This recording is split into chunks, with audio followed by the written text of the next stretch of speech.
The only thing we have to fear is fear itself. Good evening and welcome. This is Face the Nation. Our topic of discussion today is what next for this year. Joining us this evening on the show are Deputy Minister Chathuranga Abeysinghe representing the government. Neomal Perera from the SJB is due to arrive momentarily as the show goes along. Also joining us this evening on the show is Dimitra Abeysekara representing the Sri Lanka Podujana Peramuna. To pose questions from our panel this evening, on to my immediate left is Shihar Anis, independent journalist. You too can join in as far as the conversation is concerned. The number to send in your messages via WhatsApp is 076 656 5353. The number once again, 076 656 5353. Let's get the ball rolling today with Chathuranga Abeysinghe, Deputy Minister representing the government. Chathuranga, just give us some light with regard to your recent visits to Australia and what sort of benefits did Sri Lanka reap out of this meetings that you held in Australia? Thanks, Shami. So I was privileged to go to Australia for 8 days. This was on the invitation of the DFAT, that means Australian Department of Foreign Affairs and Trade. So this is a special visitor program. Previously, some Sri Lankans have also gone. So basically, this is to give young politicians and influential people of various countries exposure to the Australian systems of government in terms of taxes, trade, kind of stuff. So I was meeting a lot of government officials and institutions from Sydney, Canberra, and Melbourne. So the interesting piece was to understand the transformation that took place in terms of the economy and the roles of certain institutions which we don't have, especially the role of the Productivity Commission. So here the Productivity Commission, we look at improving the productivity of the institutions. Where there, a Productivity Commission is supposed to look at the entire economy, the environment, and the society as a whole, and do evidence-based research and recommend government policy changes. And they have institution under the Ministry of Treasury that looks at the national interest and the national security of the country, of the FDI. So their equivalent of BOI is Austrade. So they basically promote and bring investment, and this particular institution looks at the fit to the FDIs. I mean, here we do have a conflict of interest in that sense. And then there's a institution that was established 2 years ago on the competitiveness. So basically they are looking at the competitiveness of each commodity to ensure that there is no unfair competition in the market and the consumer is protected. So these three things I felt very different to how we do things, and it's very, apart from that their treasury, how they do look at taxes, and especially their trade negotiation team I met, and they kind of explained the importance of multilateral trade agreements whilst having bilateral agreements, their difficulties and the successes with their China agreements and the trade. So likewise, we had various conversations with regard to how they handle the economy, and especially we looked. I went to the Victorian government treasury to understand the Victorian government's public SOE transformation and what they have done so far and what they are planning to do and how they are doing it and how their regulatory frameworks work. So basically, those are the things that kind of were highlights, but apart from that, I was able to meet the Sri Lanka Australia Business Council. So that's a big team that who's doing business in Australia and willing to work with Sri Lanka more. Their Chamber of Commerce, then their Export Council. So yeah, there's a whole heap of. So I want to ask a question, Chathuranga. I saw you quite well engaged with the Australian business community as well. I just want to understand now, Sri Lanka got a very resounding victory once again with the IMF when you all got the fourth tranche approved, which is amounting to approximately $400 million US. However, if you look at the cost it has come at, Example, increased electricity tariffs was one of the regulations put forward by the IMF. If you don't do this, this won't come in. Comes at a greater cost for the people. This is a big burden on the shoulders of the general public, because the cost of living, though it's standing at single digits, it's not reflecting on the ground. It's very difficult for the people to live. So I think, Shamir, we were the first party to express this at a very large, because the IMF program is always difficult. We call it IMS austerity measures. So we were the party that who kind of cried on behalf of on behalf of the people, the pain that people has to go through. Unfortunately, that we have to go through this because of the causes of past 2-3 decades. Now, in this program, what we have to understand as citizens is what we are doing is an adjustment to the mistakes we have done and find certain discipline. So, if you really look at the reforms that is expected now, for example, energy cost reflective pricing. So, that's something I think if we had it since 2014, we wouldn't have got into this trouble in the first place, or even to closer to that. And in terms of budgetary discipline, how much to spend, how much to earn, how much your revenue targets be. So these are frameworks that we will have to now go through for the next 2 to 3 years. I think everybody has to understand this.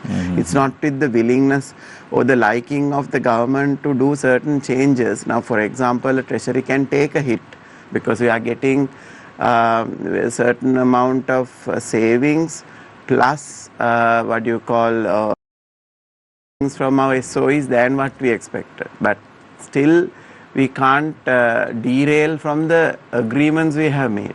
So that is something that we all have to understand. But if you really look at the overall picture, the economic stability was the key goal for us. Yeah, but isn't this the same Ranil Wickremesinghe economic blueprint that is being implemented by the NPP government? No. Tell me what's different. So basically, if you really look at where we spend our money is quite different in the budget.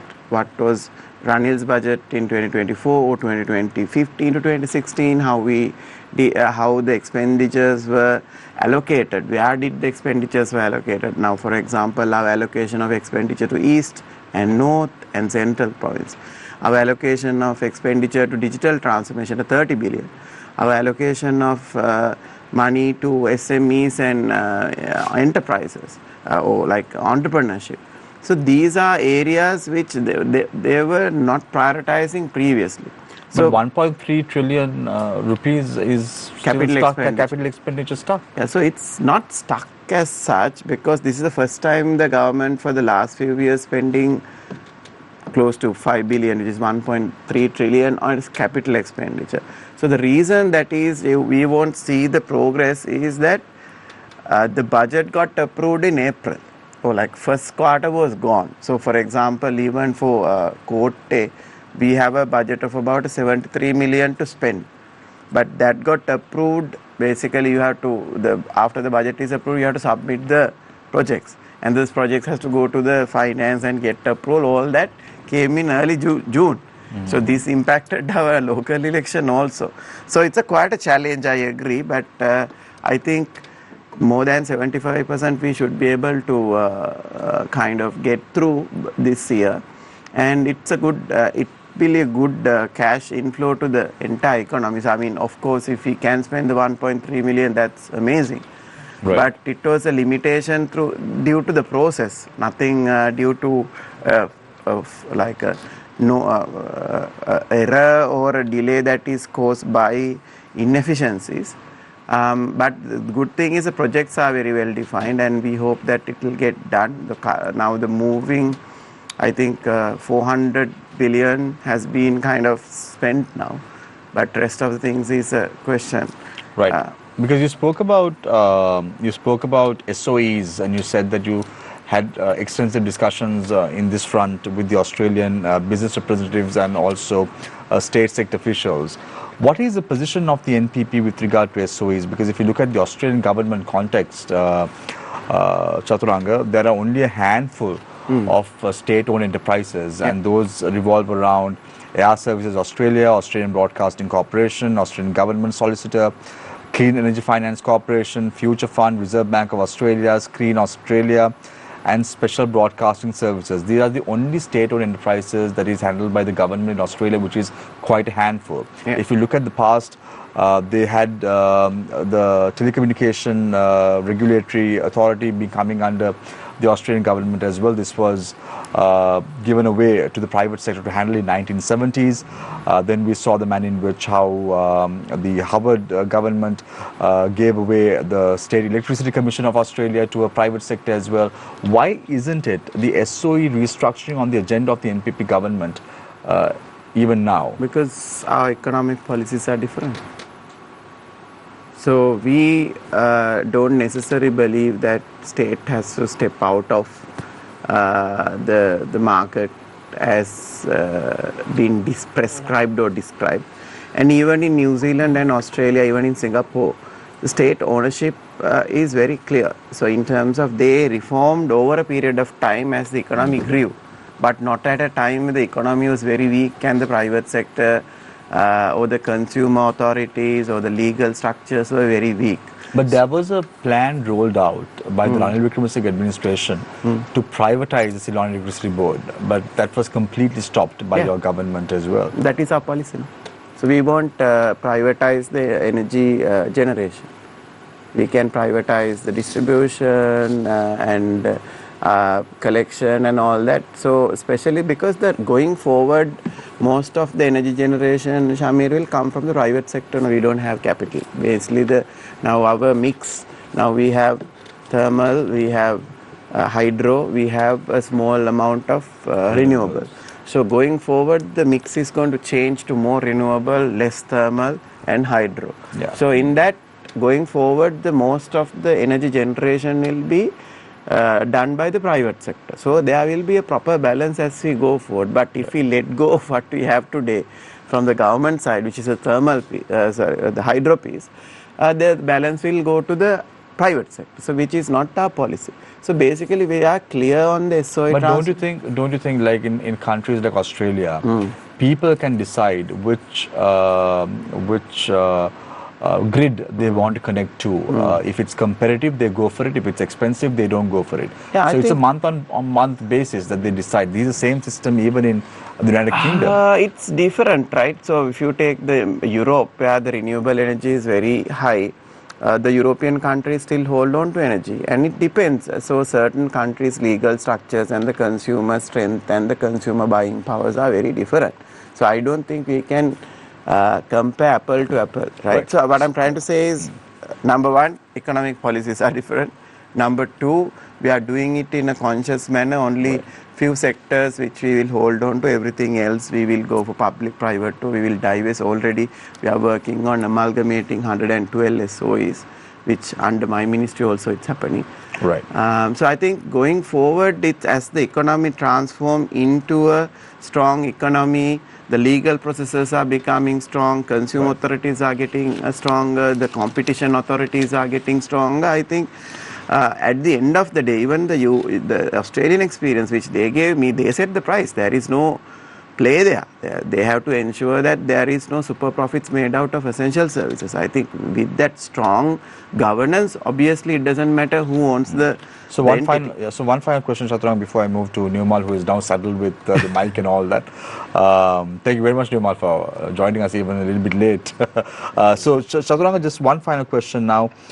At political fora prior to the presidential election, you all said that a certain minister of the government who was in charge of petroleum was making around 50 to 150 rupees, I can't remember the exact amount, was making money through the fuel price formula. And as a result of that, when you all come into power, you all can decrease this number significantly. I didn't. But even this month, a formal statement. I think it's a the prices have gone up. It's a political statement, right? So political statements at which cost? That means you all have lied.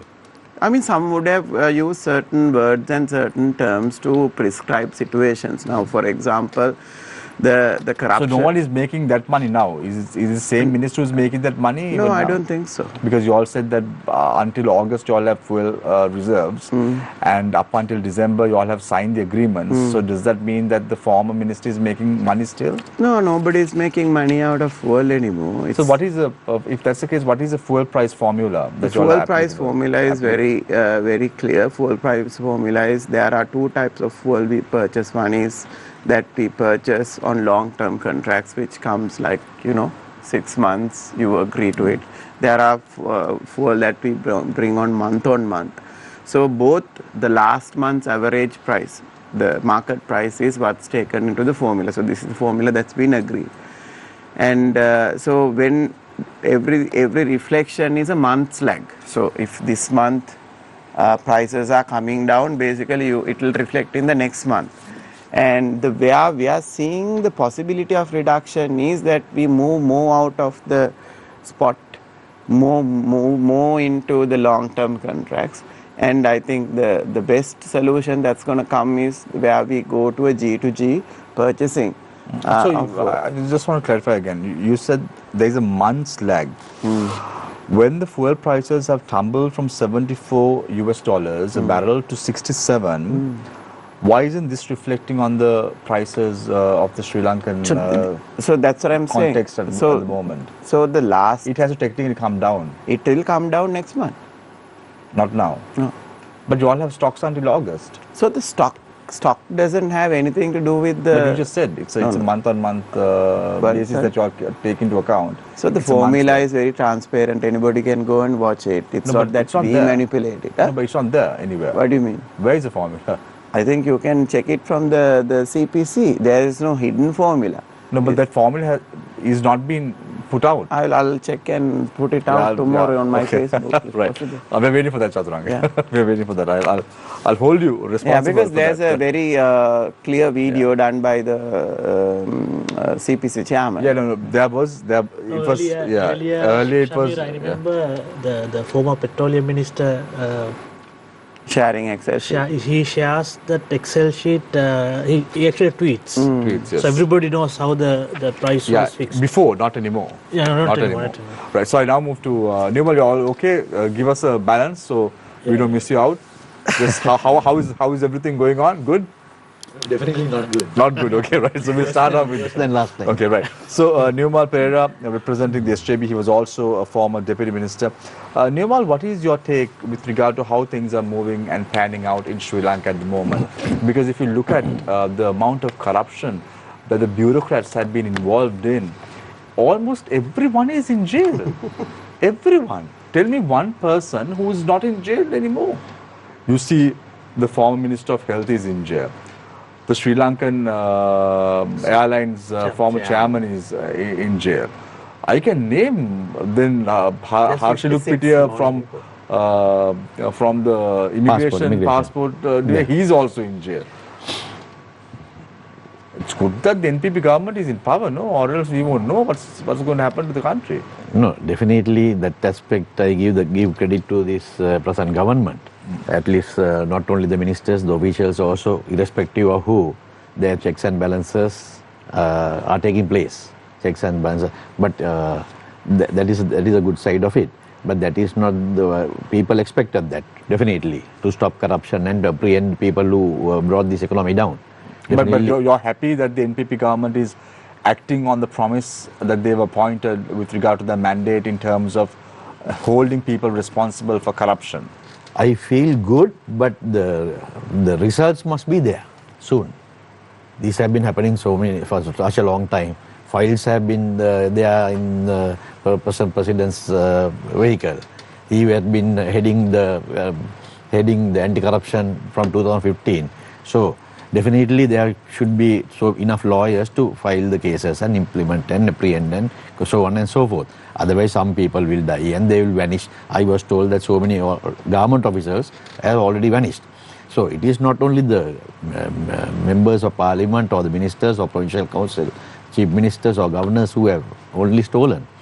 Out of that, there are majority are government servants who have done it. without the connivance of government, whoever is in charge, like the secretary or of a particular ministry. So they should be held responsible for allowing these sort of things to happen. So there are some people who are supporting the present administration to giving the details and giving all those files and files that they didn't have to apprehend those people. That sort of thing. But we want to see this being punished and recovered. So there are people who have, I saw last week calling the public to tell how people what they made during the last like 10 years or 15 years or from 2000 maybe say 10. So if they are accumulated wealth without doing a business or having if they are not inherited, if they have accumulated them in power or government servants in power or their relations or they are people who have been working.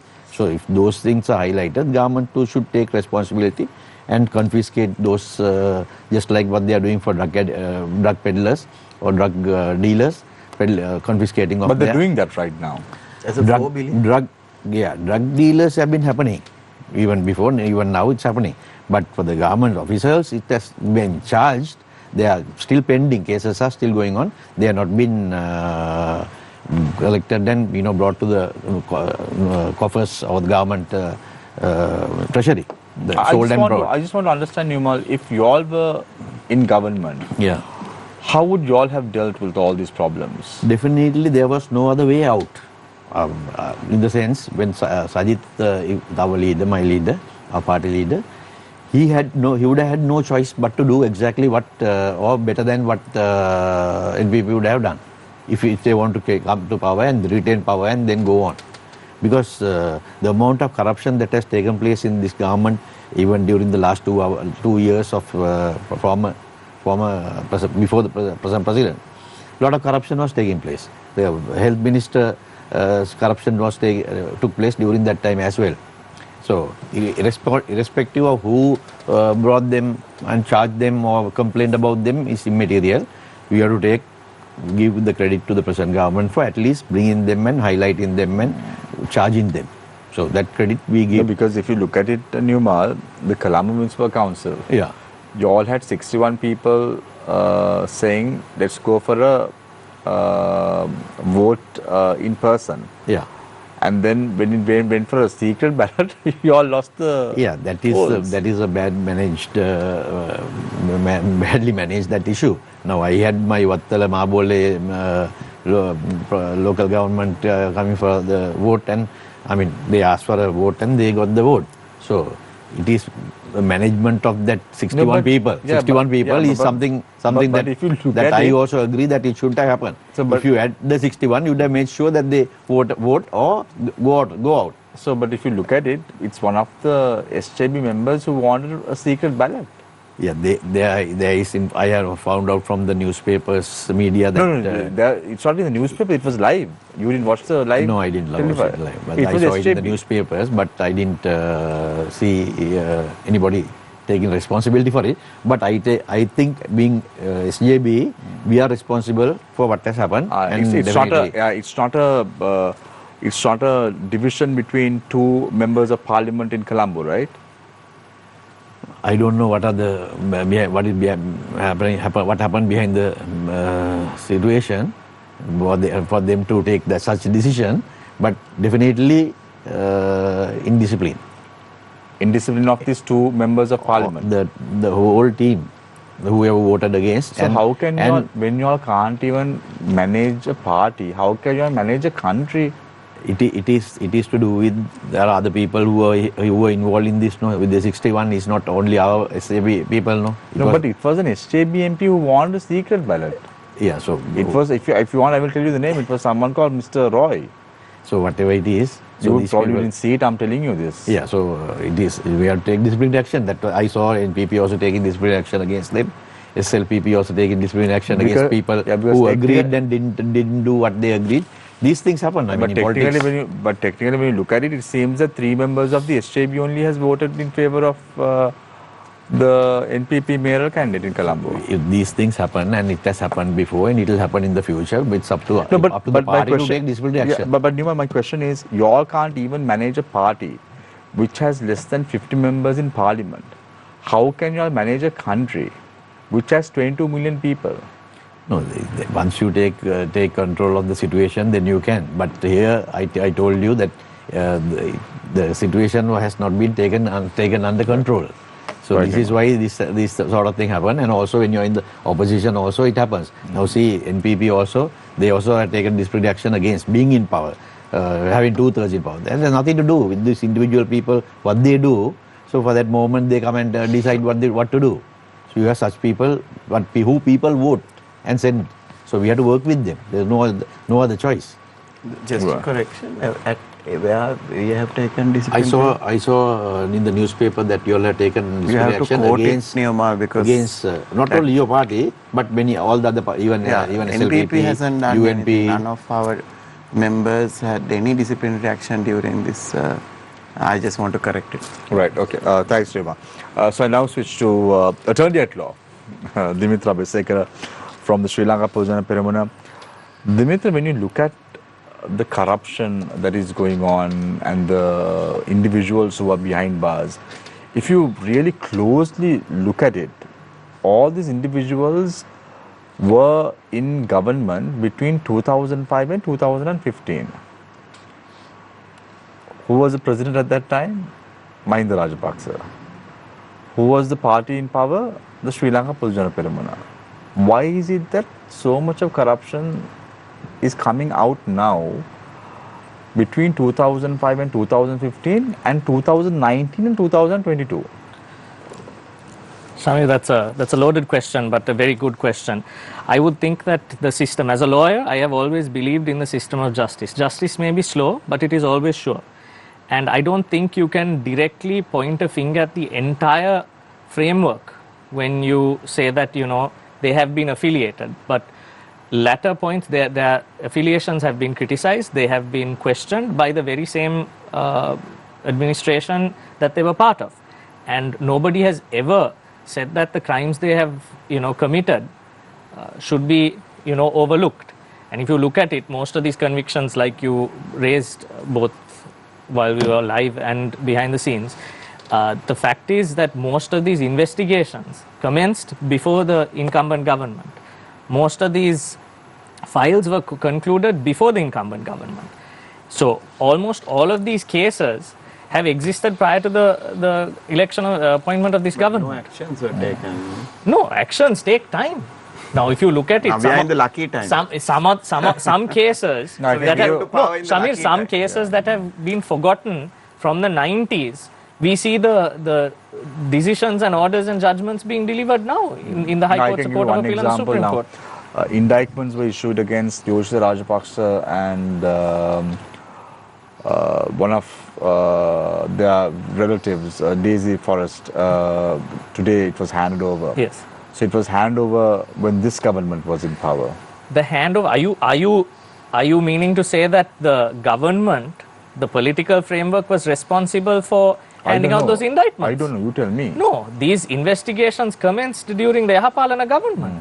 So if you are saying that the government, I'm pretty sure the deputy minister can add to this. But it won't take 8 years to hand over indictments, no? No, there are cases, Shamir, that the investigations have to conclude, the magisterial inquiries have to political conclude. will. But even the Are you saying, you just said it's a political what? Will. Political will. So you're saying that the reason these indictments have been served now is because of political will and because of the administration that is currently in place. It's just No, we will come to Chathuranga, I'll give you an opportunity. It's your time now. Yeah. No, but I'm just trying to figure out, even when this case was taken up, the counsel representing Yoshida Rajapaksa had said in court that why is it indictments are going to be filed after 8 years? Because this case was first taken up in 2017 or 18. Exactly. So indictments are now filed. It seems like what Chathuranga is saying is true because there is a political will now to expedite the process. I cannot condone and I cannot agree with the fact that political will plays any role in judicial order, for the simple reason that if you look at it, I mean, I'm a practicing lawyer and they have practicing lawyers. If Lakmali was here, she would agree like she did on the last occasion. The process in this country is slow, but it is sure. the government cannot take credit for the work that has been done by the law enforcement and by the relevant authorities that have taken these steps. There are so many cases in house. There are so many cases in house. These are coming forward, Shamir, because they're high profile. But how many cases? I know incidents that go as far back as 2012. The indictments have still not been served and the magistrate inquiry is still ongoing. Now, if you look at it, Dimitra, I want to drag your attention to the no confidence motion against K.D. Ramukwala, which was tabled in Parliament on the 8th of September 2023. Over 113 members in Parliament, including the SLPP at that time, Agreed. voted against this motion in question. When you look at the crime that has been committed in respect of the health ministry, Absolutely. shivers go down my spine. Just imagine the individuals who took this medication at that time. Absolutely, Shamir. I agree with you on that, but which is why if you look at it, how many of those people continued to be members of the party? How many of those individuals were contested this last election under the SLPP banner? How many of them defracted from this party because of the change? He could have contested from candidacy. Not him. I'm saying the individuals that voted that no confidence motion. That I will agree with you, and I will say it on national media. I fully agree with you. It was atrocious. It was very disappointing, and that is a culture that we are changing and we are moving away from. I was not part of the government, nor was I part of the political strata at the time, and I fully agree with you. It has to be wholeheartedly condemned. I use public hospitals when I need to. I don't go to private hospitals. My mother, my grandfather, my family members all rely on the public health system of this country. My grandmother was a nurse, and this is absolutely appalling, and I fully agree with you. So I'm not at all trying to whitewash anybody of a crime. But don't you think the political will comes to play in a situation like this? Because at the end of the day, the judicial process has to be expedited. Those who are responsible should be brought before book. If you look at it, the minister in charge, not only him, just forget about him alone, his wife, his 3 daughters, his son-in-law, the maid, the domestic in the house. Who and who? I absolutely agree with you. There's probably more individuals, Shamir, because this kind of crime cannot be committed just by that group. There has to be far more individuals, maybe up to the thousands, including all the he was a minister between 2007 and 2015 under the Mahinda Rajapaksa and he was a cabinet minister prior to that also. Yeah, but he was basically with the SLPP at that time, and then he deflected to the Ranil Wickremesinghe's party later on. That's a different story altogether. Well, I don't think it's a different story. I think it's part of the same story. The only issue is he has to realize that the narrative would change, and he... But when you look at all this on television, Dimitra, as a young attorney at law representing a political party, what goes into your mind? I think lessons have been learnt, Shamir, and the change in the political attitude of the members of all the parties, and the exit of a lot of individuals who have been in the political system since before I was born, up to my first election, I think is a good indication of where this country is heading in terms of what the youth sees. And I agree with you, the history has been black, it has been dark. And so there was a list that was going on in social media with 28 politicians, and out of that only 1 politician was with the SJB and the rest of them were with... they had been with the SLPP. Yeah, and how many of them are now part of the SLPP? If we're going to point fingers at people who were part of parties, I'm sure we can point fingers at every single party in terms of people who have been members of those parties. But I would say almost 99% of those people are no longer in this party, and I have not done politics with them. So now you're clean? Yes. But why is it that Basil Rajapaksa is not coming to Sri Lanka to attend his court case? He has fallen off a chair. He had a personal injury. His lawyers presented that to court, and court, taking cognizance of that, provided and granted a date, including for the submission of his... so he's going to come in November? Well, I would hope so. Right. Depending on his medical condition. Now you sound like a lawyer. Well, that is what I am first, Shamir. First and foremostly a lawyer. Right. Then a politician.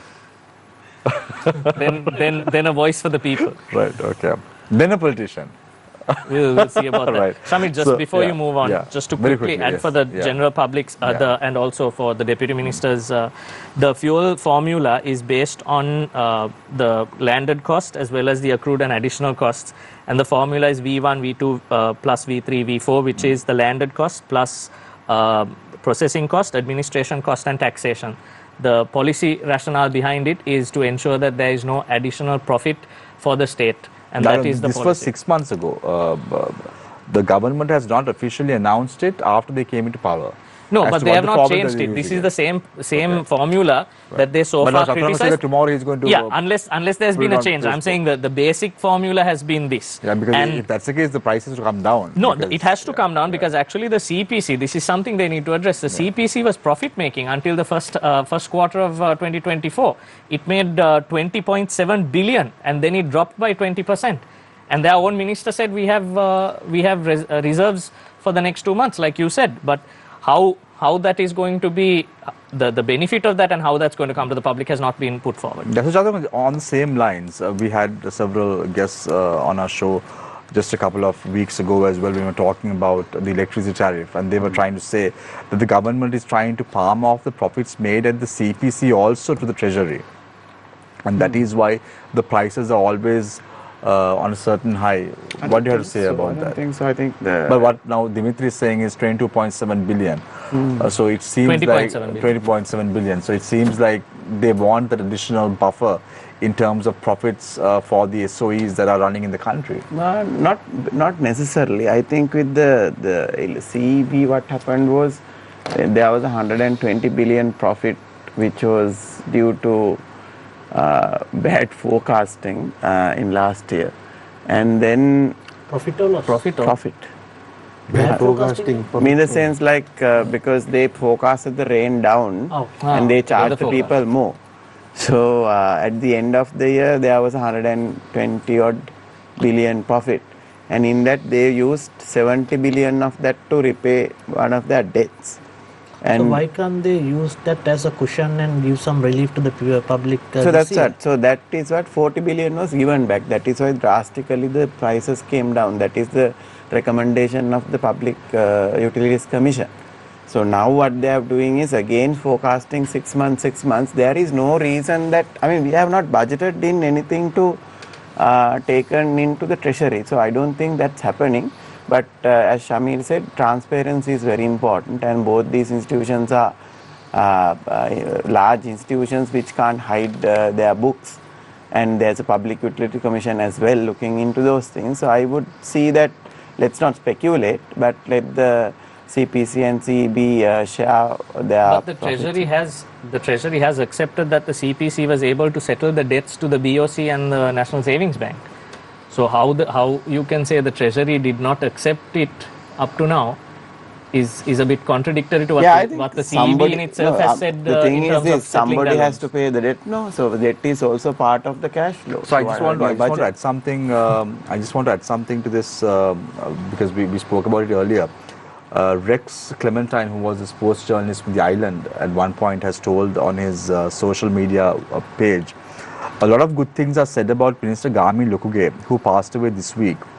Here's what you may not know. He was a sports minister from 2007-2010. During his tenure, he dissolved the cricket board, appointed his secretary as a competent authority, and entered into a televised deal with a blacklisted Indian company. True to form, the company defaulted payment, causing SLC massive losses. My paper wrote about the story. He threatened to take legal action, but did not. Again, another corrupt deal. But he's no more.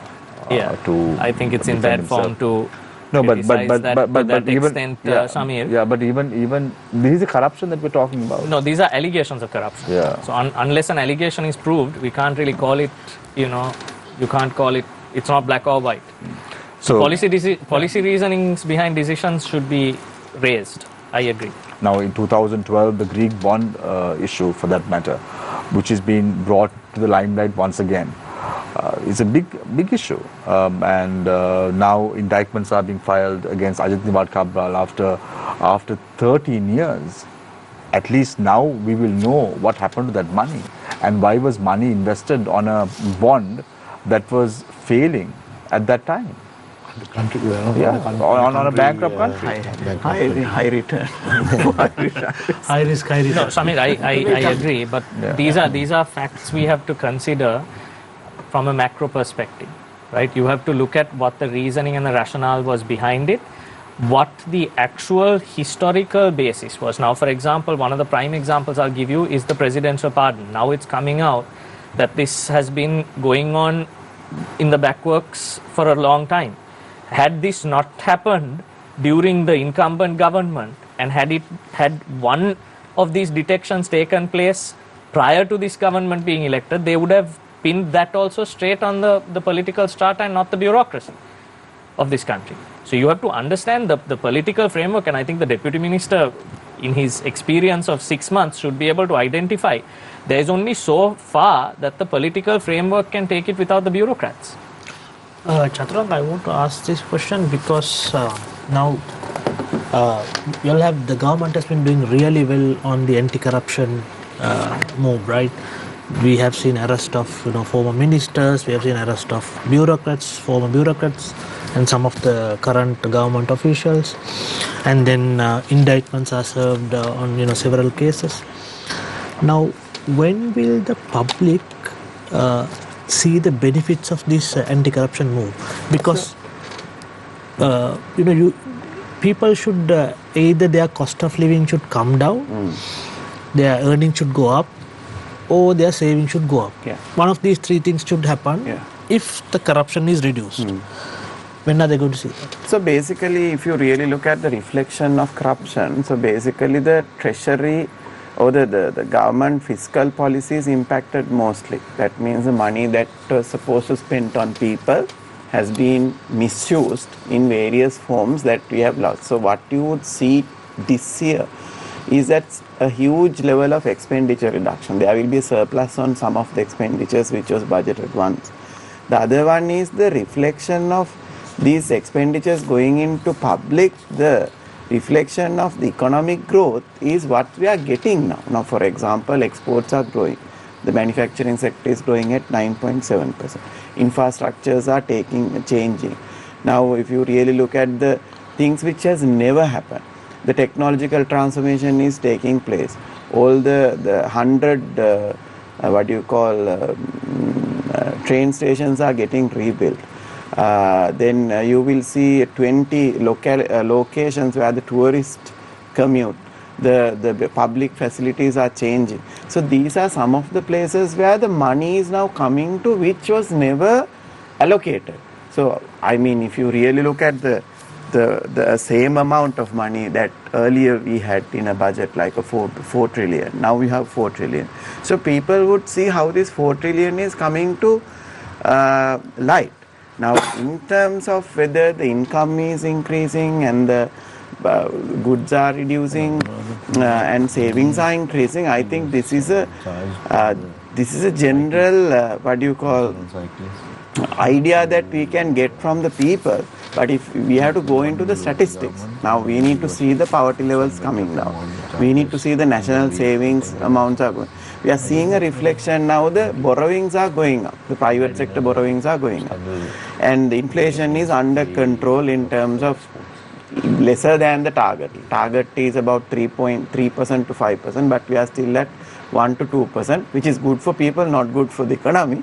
But so likewise, the reflection of people, again, if you look at the number of people who are going out of the country, so those are the indicators that we would see. The benefits of efficient use of tax money is reflecting back on either the economy or in the people. The reflection of the benefits of the economy to people, it will take a little while, because you wouldn't see it on a 6 months basis, but you would see it probably a 3-year, 5-year horizon. Right. So, Chathuranga, just to put the question on this recent appointment of the Treasury Secretary, when Ajit Tiwari Cabral, being a politician, when he resigned from his post as a parliamentarian and took over office as the governor of the central bank, you all were, as a party, 3 members of your party were completely against this move. However, when Harshana Suryaperuma was an MP, a deputy minister, him resigning and taking over the Treasury Secretary, you all don't see any conflict of interest? Why not? Because central bank never was politicized. Central bank, from the inception, central bank was not covered, because central bank politicizing is the result that we are in, and also the reason there was a independent act to disconnect central bank from the fiscal. So the treasury, the secretary being Harshana Suryaperuma is a very important move. It's a political move, because our economic philosophy is different to what it has been used for the last 40 years. So the officials who are there in the treasury has been doing economics based on the thinking that that has not made a significant change in the country. So it's very important to have a leader. Secretary? Not the secretary, the entire team. So, you don't have confidence in the treasury officials, is it? Not in the economic philosophy perspective.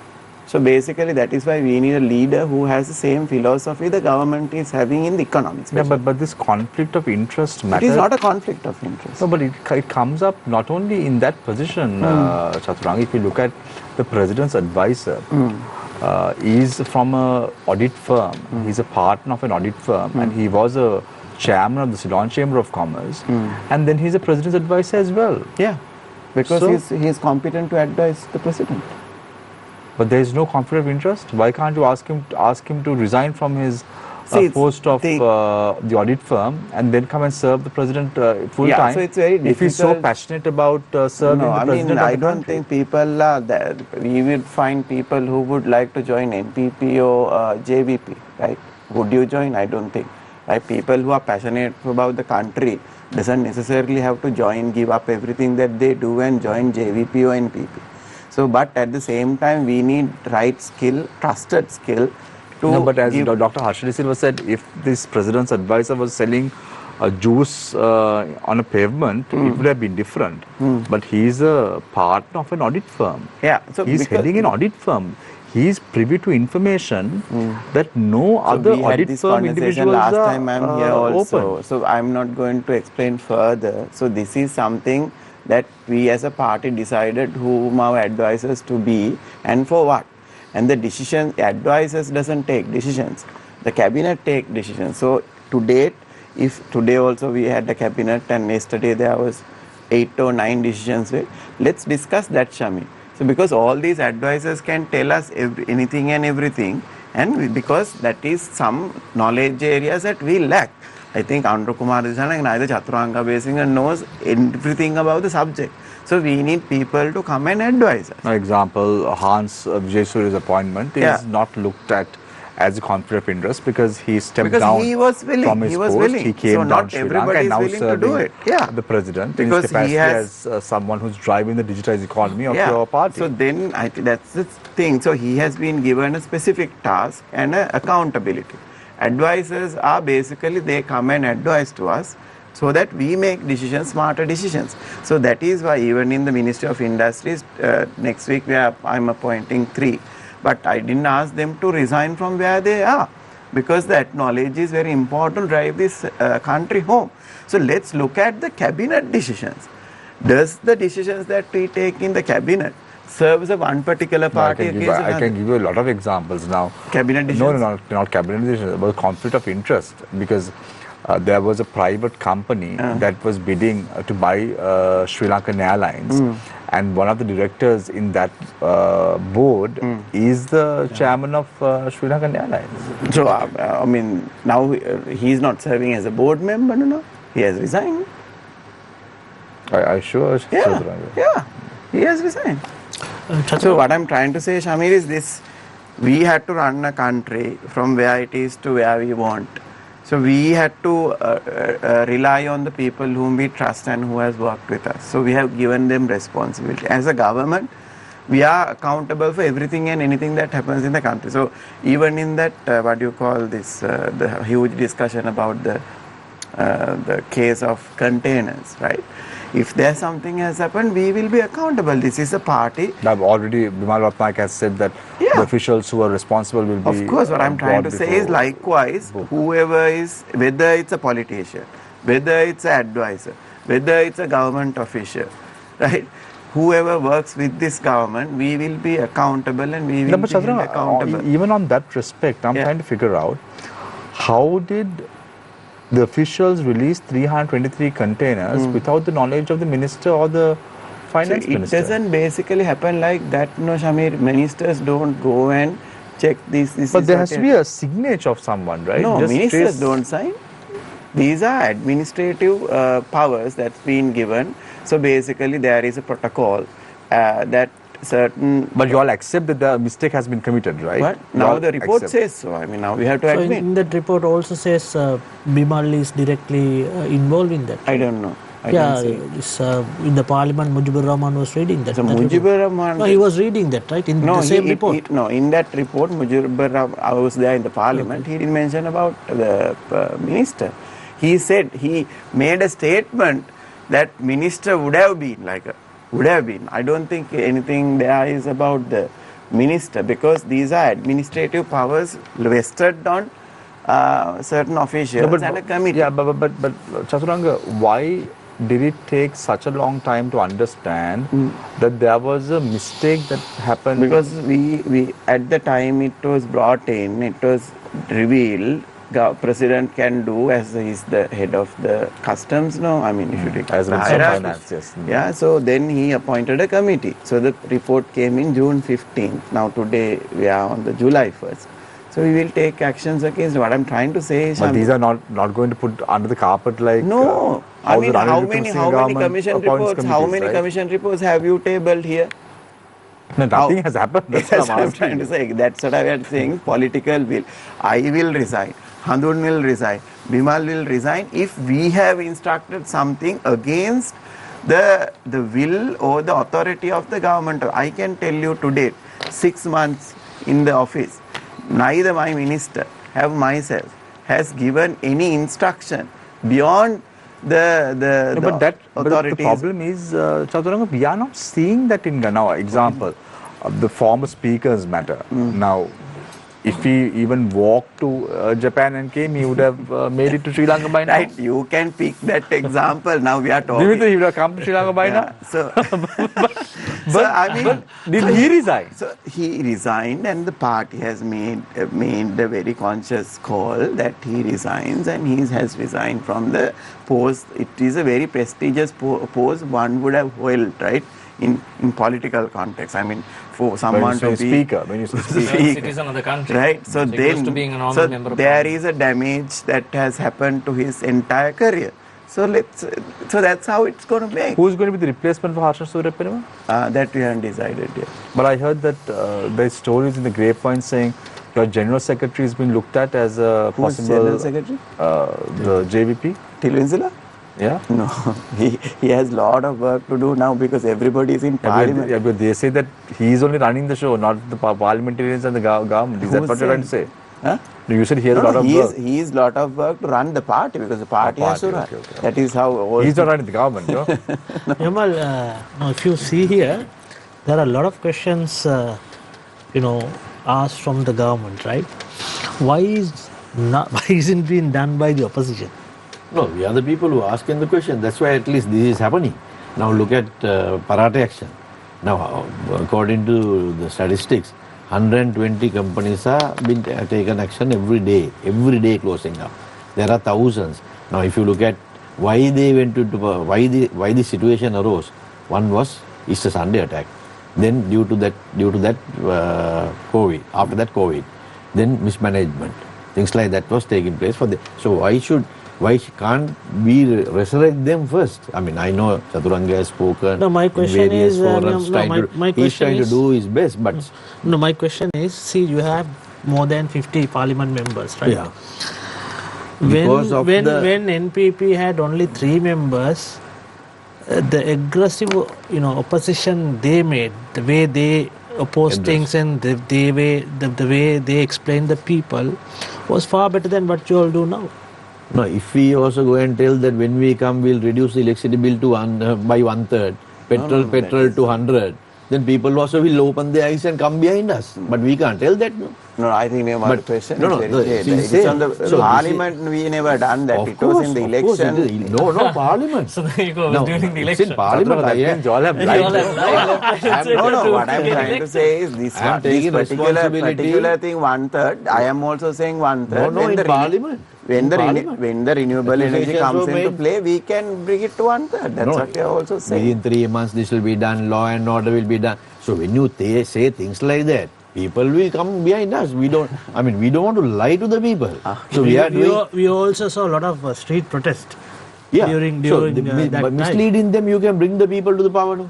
You can bring people to the road. No? So we don't want to do that. We don't want to say we are closing. We are closing private universities and sending ministers, member of parliament of NPP going to private universities, going and studying abroad. No, I understand. What is it? What is it? We are saying private universities, and we don't believe in sending our children, government ministers, MPs, not believing in sending them abroad, and they are sending and getting the local universities closed and getting those people to come to power, put to the road. So things like that we don't do. We are not done that. Anything like the corruption things that what they have been doing, at least showing that they. All right, okay. Right. We are in favor. We talk positively for that. No, my question is, why it's not enough? The public does not feel that there is an opposition, like earlier. For some reason, I want to add to that question. Tell me one protest organized by the SJB in the last 6 months, just to understand. We don't want to topple the government as it is right so now. Let them do it. Yeah, we are allowing them to do few months. Say they said no, they want 9 months for the baby to come. So we are this end of this month only 9 months. 9 months we'll see whether the male law, female law, who will come out. So after that we will see that because people today are finding it very difficult to live. Worse than at the time that the government came to power. Now if you look at the rice, just take one example, the cost of the rice, they can't manage the cost of rice in the market today. They are saying, the tenders, what they did, how they wanted to bring, but it failed. Everything they have done, the decisions have failed. So basically, whoever is advising them is, I think, not advising them properly, or at least they are advising, and the present government and the ministers are not taking it properly. Now today, coconut market, if you take 85 rupees a nut, you see it's like the egg, 60 to 20 rupees, 200. There is no coconut in the market. The reality is no coconut in the market. You bring one container, there is no long-term policy. What it should be, when it should be decided, when coconut should be imported. Coconut LC should be milk or walnut, or when it should have been brought. There is no decision. Somebody says, okay, import, they will import. People, estate owners they are selling due to panic. There are no coconuts in the market. But the market will go up another 1.5 months, 2 months maximum. After the glut comes, it will go. Not that there is coconuts. So similarly, salt. Your Honorable Prime President went to past Puttalam, and he saw. He met a person by the name of Nilu, who was doing Hiru salt, I think. He spoke to him because he had known him, and he told the exact situation. He's not a person who will come behind, looking for positions. He's a humble person who came up from small beginning. This cannot be independently verified. It's what you're saying. Okay, yeah. So he explained the situation because media, the present media, showed some salt being harvested. So actually there was no salt getting harvested. But media showed the salt being harvested. It's simple, but you must know there are only 3 large salters in this country: Elephant Pass, Ambatota, Puttalam, and little from Mana. So if you know what the quantity of water that is there according to the density and according to the rain, you know what your harvest is going to be. You don't have to wait till the harvest comes. So that knowledge is not available in this country. That knowledge is not there. Till the president stopped at that person knowledge, he explained what was happening. This is only talk is there. So no, you can't say that knowledge. I give you example. I give you example. That knowledge is not there. But there's knowledge, something educated. These certificates of education, qualifications are there with the most of the members of parliament and ministers. But when you come to reality and taking a decision, most of them don't have experience of running a business. Or I'm just telling you the rice matter. If you take anything, you take anything. Chaturanga now. You take the coconut matter. Yeah, You take the Chaturanga, salt matter. I recollect. You take the medicines. There, doctors in the whole country are telling there are no medicine in the. So Chaturanga, They are in telling them to go and bring it 2023, when the government was trying to Ministry import. is telling we are unable to supply. We have no money. Yeah. So in So, 2023, it's like when 2023, when the government at that time, Ranil Wickremesinghe government was trying to import rice, Vasant Samasingh, who's your trade minister, now said that if they were in power, they wouldn't have allowed rice to be imported. Not allowed. Yeah, definitely We not would allowed. create economy that the rice would be needed to. But you all just did that. Yeah, because the production is not enough.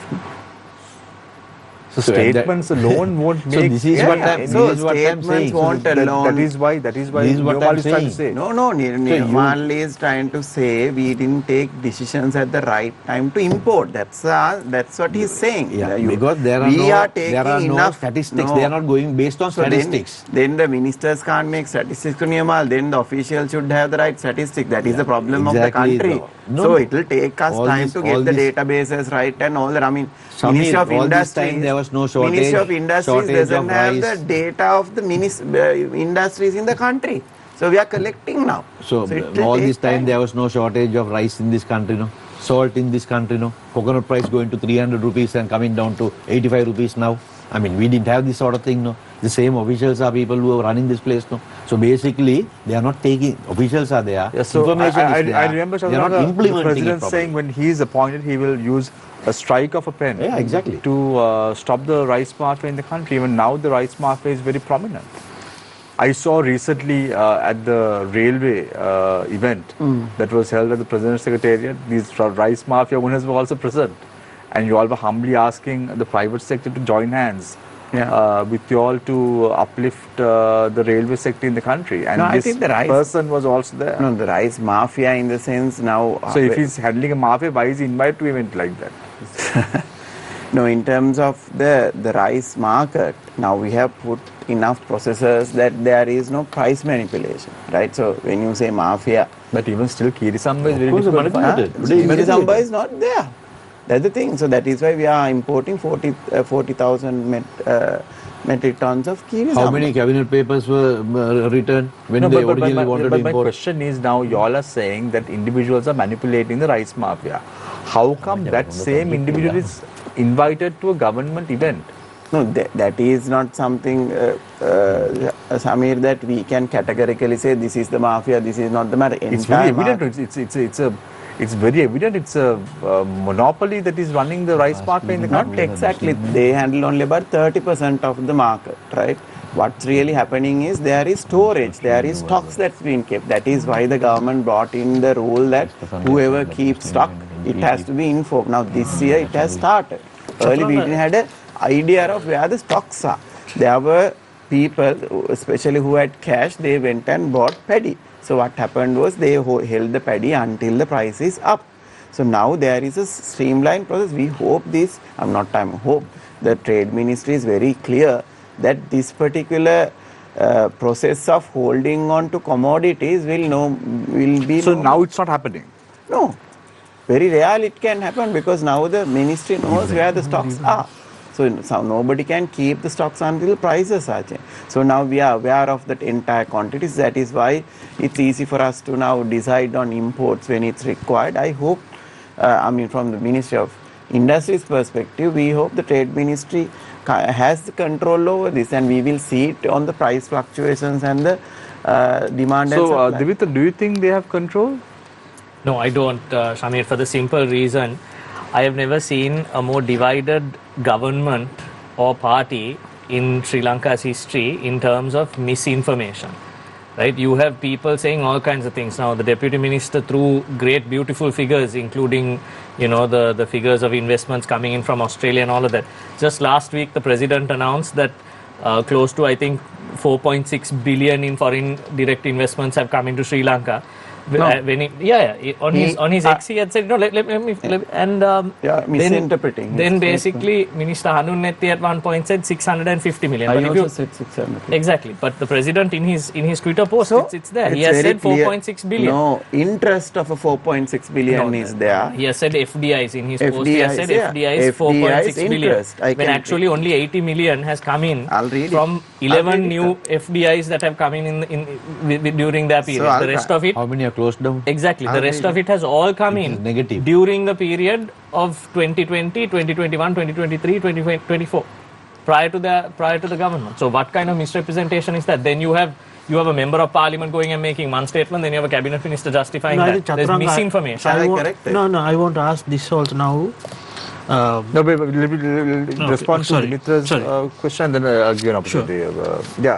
Yeah, so Dimitra basically what President said is we have 4.7 billion worth of inquiries for FDIs. This includes, this included the Chinese investment of a 3.7 billion, right? So when it's Sinopec, right? So when it comes that's to 2.7 billion. Sorry, 2.7 billion. No, 2.7. 3.7. So from the BOI side, they are very clearly, BOI is saying they have inquiries. So the BOI, there's about a 3.6, but again what has crystallized is 650 million. So 650 million also has two components. One is the new investments. The other one is expansion of the existing investments. So this is very clear in data. So you can't take statements out of context and try to interpret that we are saying two different numbers. We are very consistent about the amount of the... I want to ask this also now. What? Two weeks back, at the cabinet press conference, I think cabinet spokesman Dr. Nalinda Jayatissa told the country has fuel stock for 2.5 months. Until August.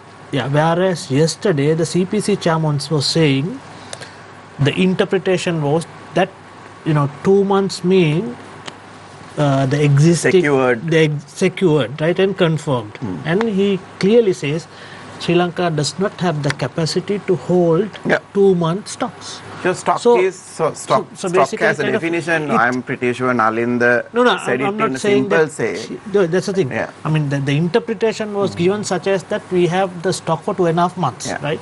That's one thing. Second thing, today cabinet press conference, Dr. Jayatissa told about the commission, right? Commission in the fuel pricing, right?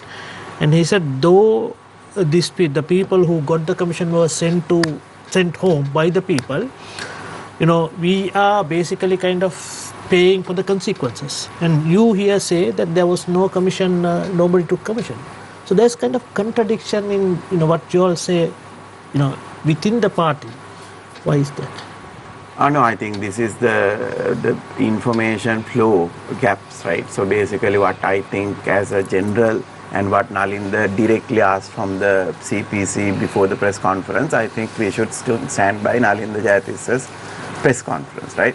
So in terms of these things which we are contradicting is on the data that is from one ministry to another ministry. So I can apologize in that sense because we are working as ministers and we come to the TV, we don't have necessarily all the details of the entire thing. So I think if there was a statement made by the press conference, I think that is the best position to base from. Yeah, but that doesn't allow you to say lies, no? That doesn't allow you to... Who's saying lies is what? No? On that note... Who's saying lies for what, right? Now we are talking about a context, no? So when somebody say there is stock for 2.5 years, stock is in your banks as well as stock in the move, both are stock, right? But then interpreting it into two different details, one would say stock in the country, stock which is on the move. Both are purchased. So when you say purchase, that is secured stock. So secured stock is 2.5 years. That's a general... Chathuranga, I'm a bit perplexed because you worked in a very reputed leading apparel company. And as a data scientist. And there are two different, one is stocks, then there's something called GRNs, like the good receiving note, and then what is in stock. So it's a clear disparity. Chathuranga, if this was told by someone who has not been in a private sector company in your with the caliber of you, I totally still, understand. But you are very we respect you for who you are, and we always respect the statements that you make. But here, it has to be taken. No, it is very clear. Stocks that is secured, right? So that's a word that he would have missed. Yeah. No, right? now Shamir, now you say Strait of Hormuz have been blocked. You say our stocks are in Strait of Hormuz, but it's not in the country. So that's what. I mean, you don't make such statements.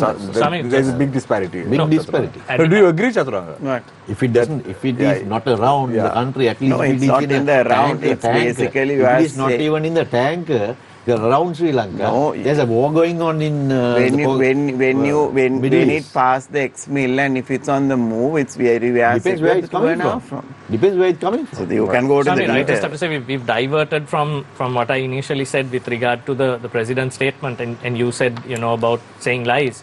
So I have to disagree with that, and I respect the deputy minister for justifying that their president lied, because he just brought in data and he said there's data and this is what the president said. Let me quote unquote, because what you said directly contradicts what the president said. This is reading from his ex. In the first quarter of 2025, Sri Lanka saw a 90% increase. FDIs within brackets plus 96 million, $21 million rise in domestic investment and 176 million growth in exports.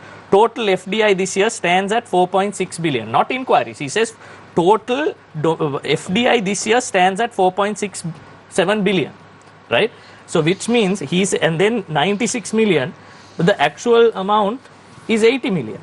So I don't understand. Again, this goes to my point of saying this government is misinformed. You have a deputy minister here saying that these are inquiries, and then they misinform this. The president has said one thing in his official X profile, and the deputy minister here says no, it has been inquiries and it's based on data. Dimitra, so which statement do we follow? Foreign direct investments, the BOI gets foreign direct investments and we get foreign directs from the G to G also.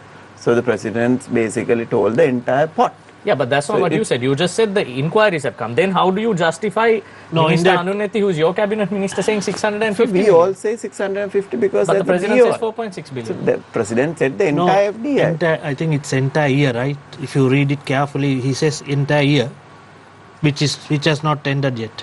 No, he says total FDI this year. So year. Yeah, so how can you say this year? How can you predict the FDIs So that are going to come? Those are inquiries. Just want to check with you now. What about the Sinopec?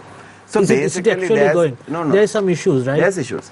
What are the issues? So basically now Sinopec original feasibility and the current state of the country is little different, because now we are in the IMF agreement. There are taxes, there are certain concessions that we can't give as which we could have given early. Now we all know that based on a particular investment, government can't give a tax concession. So basically that 25-year tax concession is that's a little doubtful now. So and also on the taxes. But it was there in the original agreement, right? Not agreement. When they did the feasibility, they would have done it.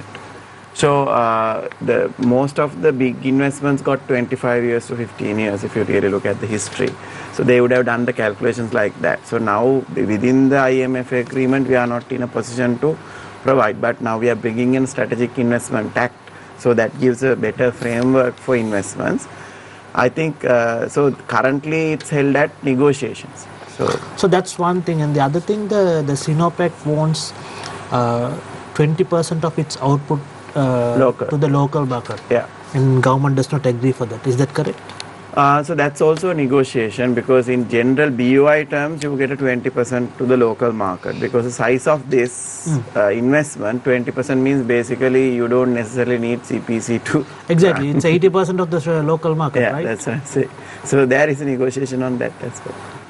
So this 3.7 billion is not going to come? Well, it's a negotiation. That's why I said early, when I talked about Australia also, it doesn't mean all FDIs are in the national interest and the security of the country. So basically we will look at all these things. Now Adani's project was cancelled, a classic example. Now that was criticized heavily by even those in government ranks at that time. Yeah.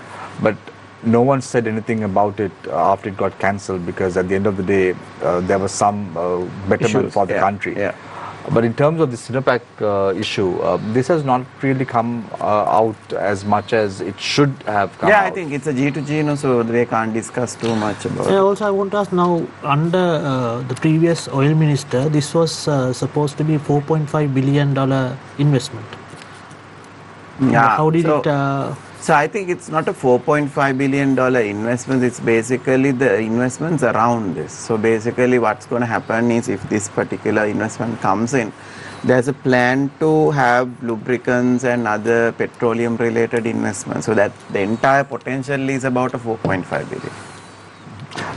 That's true. Neomal, I just want to understand, why isn't it that the opposition is really talking about issues concerning the public at the moment? If you look at it, just a few weeks ago, the discussions at media briefings were about the divisions within the party. And there were talks about how you all had gone to the residence of the then chairman of your party, Imtiaz Bakir Market, to rejoin the party as well. These were the discussions those are the questions the media asked at that time, so those were the replies that they were given. That's not the issue that we focused on. We focused on the cost of living of the people. We are telling them to increase the threshold of the tax threshold and reduce the cost of living, because every vegetable today in the market is over 200 rupees a kilo, and the rice is not impossible to buy at the present rates. They are saying 5 million rupees they will charge if they sell it at a higher price. I don't see anybody has been charged 5 million or 550 rupees for selling over the agreed price. Then there was huge shortage. People they don't have money to eat today. So we are talking, we don't want to put the people on the road with today and then bring the present government in, into a soup again. Because we saw at that time what happened. So just because every good thing also, NPP and the JEP objected at that time and then didn't allow anything to happen. If you take Colombo Candy Road, just for that tree, how people objected, so much of money we spent. So there are so many things that we can say that is not happening what they said. This is not what was said in the political stage, manifesto and in parliament. So leave alone all those. Now you see the results for the local government. Any government having 2/3 majority, within 1 year, if they go for a local government, if you look at past records, they have got over 99% of the local governments, councils in the past. In 2001 government, there was 99%. Whoever the government in power, they always the provincial councils. Yeah, including the provincial. Sorry, look at the results. So they have failed, and people are just been hoodwinked even now. So you can't continue. We don't want to lie to the people and then come and not deliver. So we are also trying to support the government, at least to bring law and order into this country for little things that they are doing. We are very happy about that. But as far as the economy, the way they are handling the economy, we are very unhappy. And look at the cost of the private sector business. If you look at the private, let me finish, please. I need to ask this, because he brought this from the beginning. Now there should be indicator to say that cost of living has gone up. No, what is indicator is using? Indicator is general expenses. Everything. No, CCIP is there. Then the all have come down. Yeah, all have come down. There are no money to eat and drink. What are you talking about? I'm talking about the number of meals. If you look at the common man. So the man you are making perceptions. There should be statistics. When you don't have money to eat, rice or the 2-3 dishes with the rice. No, but Chathuranga's argument is statistically when the indexes are down, why is it that Neomal Perera on the show tonight is saying that the cost of living has gone up? I am telling indexes are down because people are not spending. There is no money to spend. This is not how indexes are made. Yeah. It's not whether people are eating or not. If people are eating, I think of course 2 years ago people had that problem. But things are easy. I think how do you say it's worse today? No, if your argument is correct, then at least the poverty index should go up. Yeah. Poverty index has gone up. poverty index has marginally gone up, but the Malnutrition has gone look up. at the malnutrition of the children. That statistic is available in the health ministry. Look at the taxes they have put on the books and stationery recently. Look at 33% are living under the poverty line. Our poverty line. See the people who have gone abroad. I mean, can you find a good administrator today? Doctors. See the shortage of doctors in the hospitals today. So now they are asking for them to come back. So are they going to come back and face the present situation? Everybody wants to go. Yes, so that's Everybody a good wants question. to leave. Yeah, Neomal, so Chathuranga, that's a good question now. You being a professional, how do we attract these people who have left the country? Because Sri Lanka needs good manpower, and we have really lost the So we cream. lost it and we are still losing it. So how do we bring it? And Number the one, taxation at 36%, they won't survive. yeah. So we all agree for that, no, Shamir? So what do we do? What's the solution? We are doing the economy, stabilizing the economy. We are growing the economy.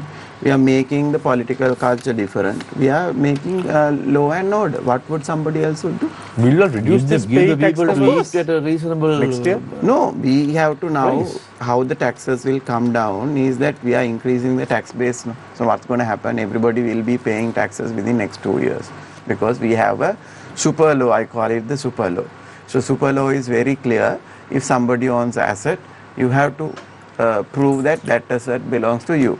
No sooner you prove that asset is belong to you, you have to show your means of income, equivalent tax file. So this is going to be the tool that we'll be using across professionals, lawyers, doctors and all that to ensure that we widen the tax net to about 2 million.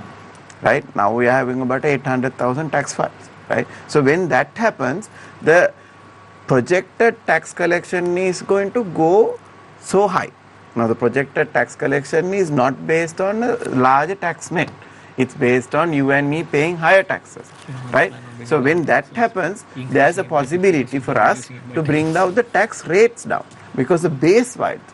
Now the base widening is something these governments never did. They were in power from 2015 to 9. Nothing done to widen the tax net. Nothing done.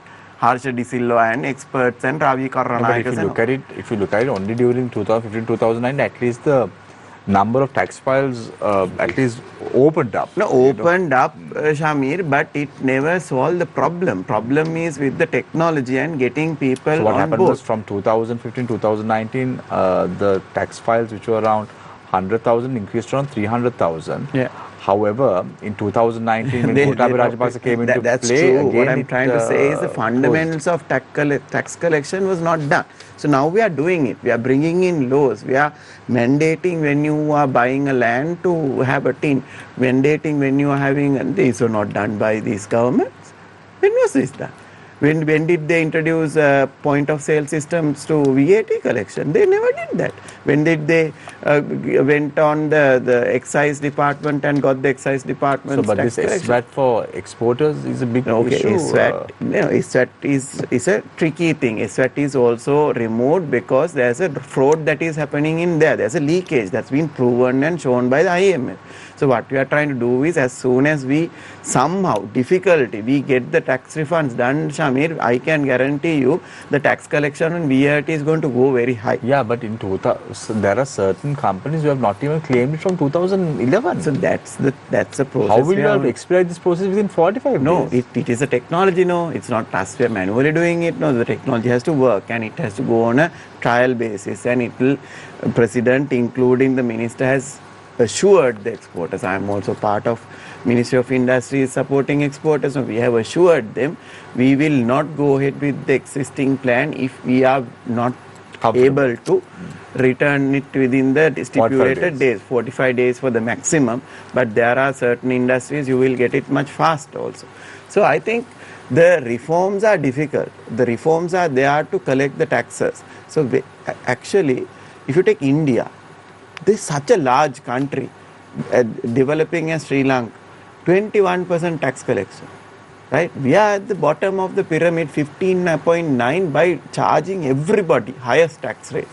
The real problem of this country has been not collecting taxes because of corruption, because of the top is not abiding by it. Now, yesterday I gave my tax return, new assets declaration. That's detailed, so detailed. You have to give your I mean, stocks to debentures, it's very new and it's very good. And all 300 government officials at the top will have to put it out. So likewise, these changes are what's going to make this country different.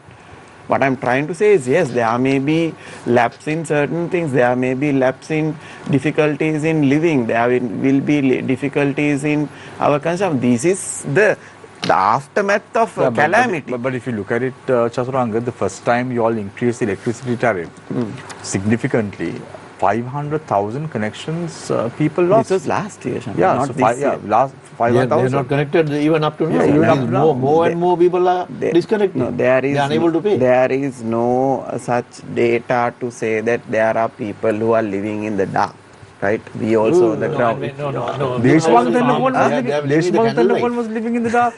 They are using candlelight now. Yeah, Deshmukh Tendulkar. No, there's a Neomal, can from I'm Definitely. asking. Seriously. You are Vattal, right? Your Yeah. base. Can you tell me? Next meeting, bring me Vattal. How many people living in dark? They are. No, you have to do it. I You do. have to do it Definitely. because I am Over responsible 1,000. for Kotte. If anybody is living in the dark, I would know.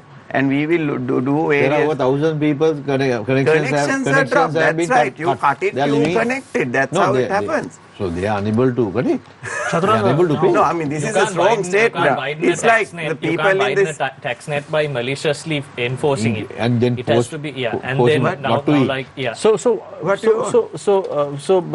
Chaturanga, Dimitra initially was suggesting to me, why not demonetize the 5,000 rupee note? This may No, probably. this can't be done because the economy they made for the 70 years. What do you mean economy they made? Yes. I was not No, part I'm of sorry, making you are that not. economy. Your party has been doing.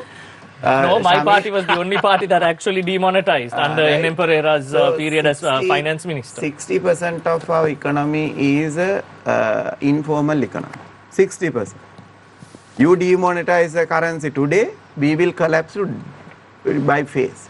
Right? So we can't do the demonetization now, but there will be a time that we can do that. Right? So the basics So are that's done. on the cards. Huh? That's on the cards. But we Demonetize. can decide if we can't get this moving, because if we can't digitize the SME sector, if we can't digitize If the they're not transaction. willing to demonetize the 5,000, you can understand where the majority of 5,000 rupee notes must be, no? No, don't worry, because when you buy cars, when you buy assets, when you put deposits, when you have to keep cash in your trankapetti, right? Going forward, we will ensure that will happen, because there is What? no because The if- value of the rupee will not be there at that yeah. time. So then what I'm trying to say is, when you really put the systems in place, the change that will happen in the economy is enormous. So we are putting the things in place. We are moving to a cashless economy. So when you move into a cashless economy, the people who use cash will get rejected out of the system. So one of the first things that you can do for a cashless economy is to demonetize. Chaturanga, now India was successful in doing that, right? Absolutely. Oh, yeah. And so were we under the LSSP finance minister NM Perera. Chaturanga, Exactly. So when you say Chaturanga, when you now- say my party, Yeah. Chaturanga, No, there's today's economy is not that position. that's- The economy that is created now, what we have is a 60% informal economy. You can't do Chaturanga, demonetization now. to do all But those good idea, we'll take it. Chaturanga, good save. to do all those things, we should see a strong economic growth, right? Now, given that you all have only spent approved 400 billion rupees worth of capital expenditure out of 1.3 trillion, Yeah. which means we are going to have a lapse of capital investment in the country for this year. As the plan. Yeah. Because now you said that the cycle started in April. Yeah. Now, if you carefully analyze how the government system works is like you have to go for a procurement, and it takes like something like 6 months. Yeah. So if you allocate the money in April, the project will start somewhere in October, November, right? So which means we are not going to spend the whole 1.3 trillion. Yeah. This means we are going to have a slow economic growth because we are not going to invest on the capital goods. The boost that could have come from the capital expenditure, we won't get. Exactly. Yeah. So which means it's going to kind of the economic growth will be a bit slower But than what we actually, to expect. be very frank, the economic growth we got last year and the economic growth we are getting this year, so this will impact the 2026. Yeah, the last year was because of the lower base. So now even we are today we are getting a 4.8. No, I think it will be a 5% at the end of the year. But this was not pushed from a last 4.8? Huh? 3.5. By the end of the year, it's going to be 3.5. No, 4.8. That's the World Bank prediction. Projections are based on a formula. How concerned are you about this, delay in... No, that's what I'm trying to say. So what we are still feeling, even without that particular infusion, we can still achieve the 5%. Because last year, without any capital expenditure, we have reached that because we are seeing a significant growth in the exports and the industrial. And the private capital expansion is more than 15%. Now they say nothing is happening. Everybody is investing, businesses are starting, businesses are expanding. You are talking about the credit growth, right? Yeah, credit growth. Where does the credit go? Credit go to business. I mean, this was not... Some of them go to personal consumption. Credit as well. Yeah, consumption as well. Well, that is also good, right? Economy is still moving. That means... So what I'm trying to say is all the indicators are in the right direction. So we are not scared of such, but there is a challenge and a risk attached to capital expenditure not being as big as what we expected to be. And you spoke about this austerity measures, right? Yeah. Under the IMF. Now, if you go through the IMF program and abide by all the conditions, we can conclude this by 2027, right? 2027. 8. 2028. Because the NPP has already said that they will go out of the program in 2028. Yeah, so basically, and you want it's a 4-year. Yeah, so you want to basically see it as the last IMF program, right? So what will be the changes soon after you conclude the IMF program? I mean, this is of course... I think when you say IMF program, it's going to give us a little bit of a flexibility in managing the fiscal thing. But the discipline that we are gaining from this is something that this country has to continue, that we are very happy with. Now the Fiscal Management Act and government is expected to put a 4-year forecast to Parliament. These are very good things. And even cost-reflective pricing on SOEs, ensuring SOEs doesn't make a treasury burden. I think these are very good principles to abide by. But when it comes to strategic changes, governments do take certain risks also to push things ahead when you are growing fast, right? So that will be the flexibilities that we might get. So at a certain point when we feel people are pain, we might be able to pull back something. Now that is not possible during this period. So that is the only change that will happen. But the direction, the market openness that we are going to do, the trade liberalization, the global market connections, all that will drive Sri Lanka to the next level. So Sri Lanka is opening up and the policies are changing. I think this is very good direction we are going. So without the IMF agreement, that becomes a sovereign nation. Now we are not a sovereign nation. So basically we can't make decisions for the people, but even the people decide this is what we want to do now. For example, we were talking about a particular change that we want to do for professionals, right? If you do the cost-benefit analysis, keeping the professionals must be beneficial for the country. If you do the cost-benefit analysis today on sugar, removing the VAT in the brown sugar is beneficial for the country, right? But we can't do it. So that's the discipline of the program. So after the program, based on rational analysis, there will be flexibility. But that depends on how you negotiate with the IMF. I also thought that. But it's not possible. It's a basically framework. So basically they are saying... if they say to increase electricity tariffs, you have to increase it. No, not increase. Abide by the agreement. But reforms... You can't go back and say, doing this, it will support our industries, it will make them more competitive. It doesn't make sense. It's the rules that is there and fair by them because they have applied this rule to many countries and they just want to ensure the framework works. Yeah, but Chathuranga, see, the SOE reforms are also part of the IMF deal, right? Is it reforms? Yeah, reforms, that's what I'm saying. Yeah. Not privatization. Yeah. No, they don't say privatization or any other means, but they say reforms. Yeah. Now, what are the reforms your government is talking about? So reforms, very clearly we will ensure that treasury is not burdened by the SOIs which have already happened, right? So the entire portfolio is giving us a 250 billion plus cash inflow to treasury. So treasury is not burdened. Even people cry about 20 billion to Sri Lankan Airlines. The entire SOE portfolio is making 250 billion or above. So the other piece is, if there are inefficient SOEs, that reforms need to take place to make them efficient. The things that's happening in the CEB is similar thing. So basically unbundling it and making it, various governance structures that we put. And some of the SOEs we will let go, which we are now highlighted. Some SOEs doesn't have any strategic impact. How many? Oh, I think more than 100.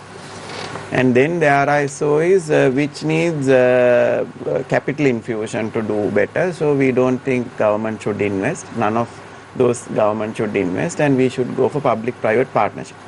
Some of the SOEs, like large SOEs, might get listed so that it gives better transparency.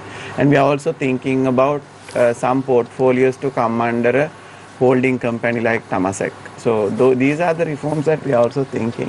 But the difference is, we believe government ownership is important. Not as a regulator. I just want to correct you on one point. Chathuranga, you said that the current chairman of Sri Lankan Airlines has resigned. Haley's, he still is a member of the Haley's PLC Executive Director Board. I just want to clarify that, because opening remarks you made a mistake. That was my understanding. Yeah, but he's still there. Dimitra, now, given the fact that your political party has lost a lot of momentum from the 2018 local government election to date, many are viewing your victory from 300,000 voter base to 900,000 as a very big deal, but it's not. Well, Shamir, no, I disagree, because if you look at the duration of time within which that increase came, if you look at it historically, yes.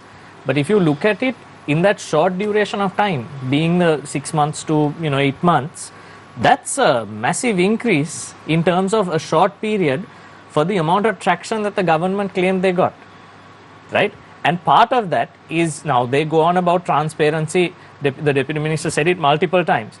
But now all these trips, overseas trips that they criticized during the previous regimes, are the finances and the costs of the so many trips to China of the government being put forward? Are the Prime Minister's expenses on all these foreign trips made public? Are those public records? Are they available? And if so, where is that data and where is that information available? I think most of the trips that we have, 90% are sponsored by those governments. Not in any in the Ministry of Industries, neither Sunil Ladunetio. That information can be. So but Chathuranga, there is no free lunch. I mean, exactly. If you are taking, free trips, then you have to provide something in the future. What? You have to give them something. No, these are programs. That is, for example, the one that I went, it's a DFAT program which has been there.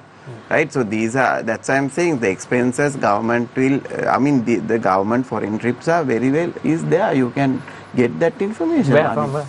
Huh? From where? From ministries you can ask. And there's under the RTI Act, is that not information that should be published either way, prior to making an application?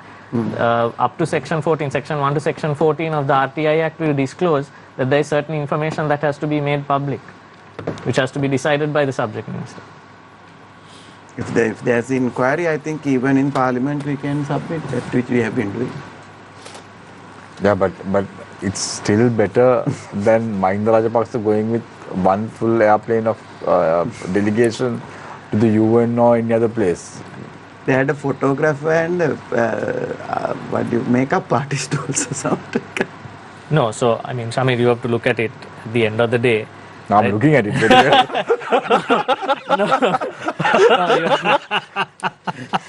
No, so at least those records were made public. None of it was hidden. So the only reason he can say that these people were on board was because nothing was hidden. Here we don't know who is going, where they're going. Suddenly you have people popping up in on social media, and you don't know how they went as part of these delegations. They may have self-funded, but what standing do they have just because they've bought the ticket and just because they're people of the party, or just because they have financed and helped the campaign and they've provided residency for individuals to hide during the presidential election in Colombo 7. But don't you agree, Dimitra, given the fact that, there was a point that presidents' wives had gone overseas and stayed at exorbitant hotels. That is not happening with this government. We don't see any of the ministers or the president. I have not even seen the president's wife, for that matter, being a citizen of the country. I don't know who the first lady is. Neither do I. Yeah, so isn't that setting a precedent to the politicians who are going to come to power later on? Not really, Shamir, because if you look at it, there is also a large responsibility that a first lady also has. And there's a commitment towards the general public. If you look at the US, if you look at developed countries, the first lady has her own office, and there's a chief of staff. There's a huge role to be played, and that has been historically, and politically something that has been formed. Sorry? Like Cyrilia program. There were so many programs that, I'm not going to comment on that, right? I mean, I can... There's a lot of work to No, there was a lot of charitable... He's looking at it very, very closely. There was a lot of charitable work that also took place, Shamir. So just because, one single trip went, and you have to look, I mean, these are not people who... Isn't that what the people want? People said don't do it, no? No, Shamir. People, there's a bigger issue here. Like I said, the cost of living, and as Mr. Perera also put forward, the general public want their quality of life to increase, because from 2004 onwards, right up until 2015. True, there were certain pitfalls, but Sri Lanka saw a large-scale development. A lot of people ask where the cost of the war went after the war, but we saw a lot of development in this country. We saw skyscrapers coming in, we saw road development, we saw infrastructure, and true, that came on credit, that came on loans. But you can't expect investment to be brought into a country if the immediate framework is not available. You can't expect someone to build a five-star hotel where there is no proper access to it. Tell me, what is the Nelum Kulna doing in Sri Lanka? Just tell me. I don't know, because it was not. It was a loan taken from the Chinese government for $350 million US.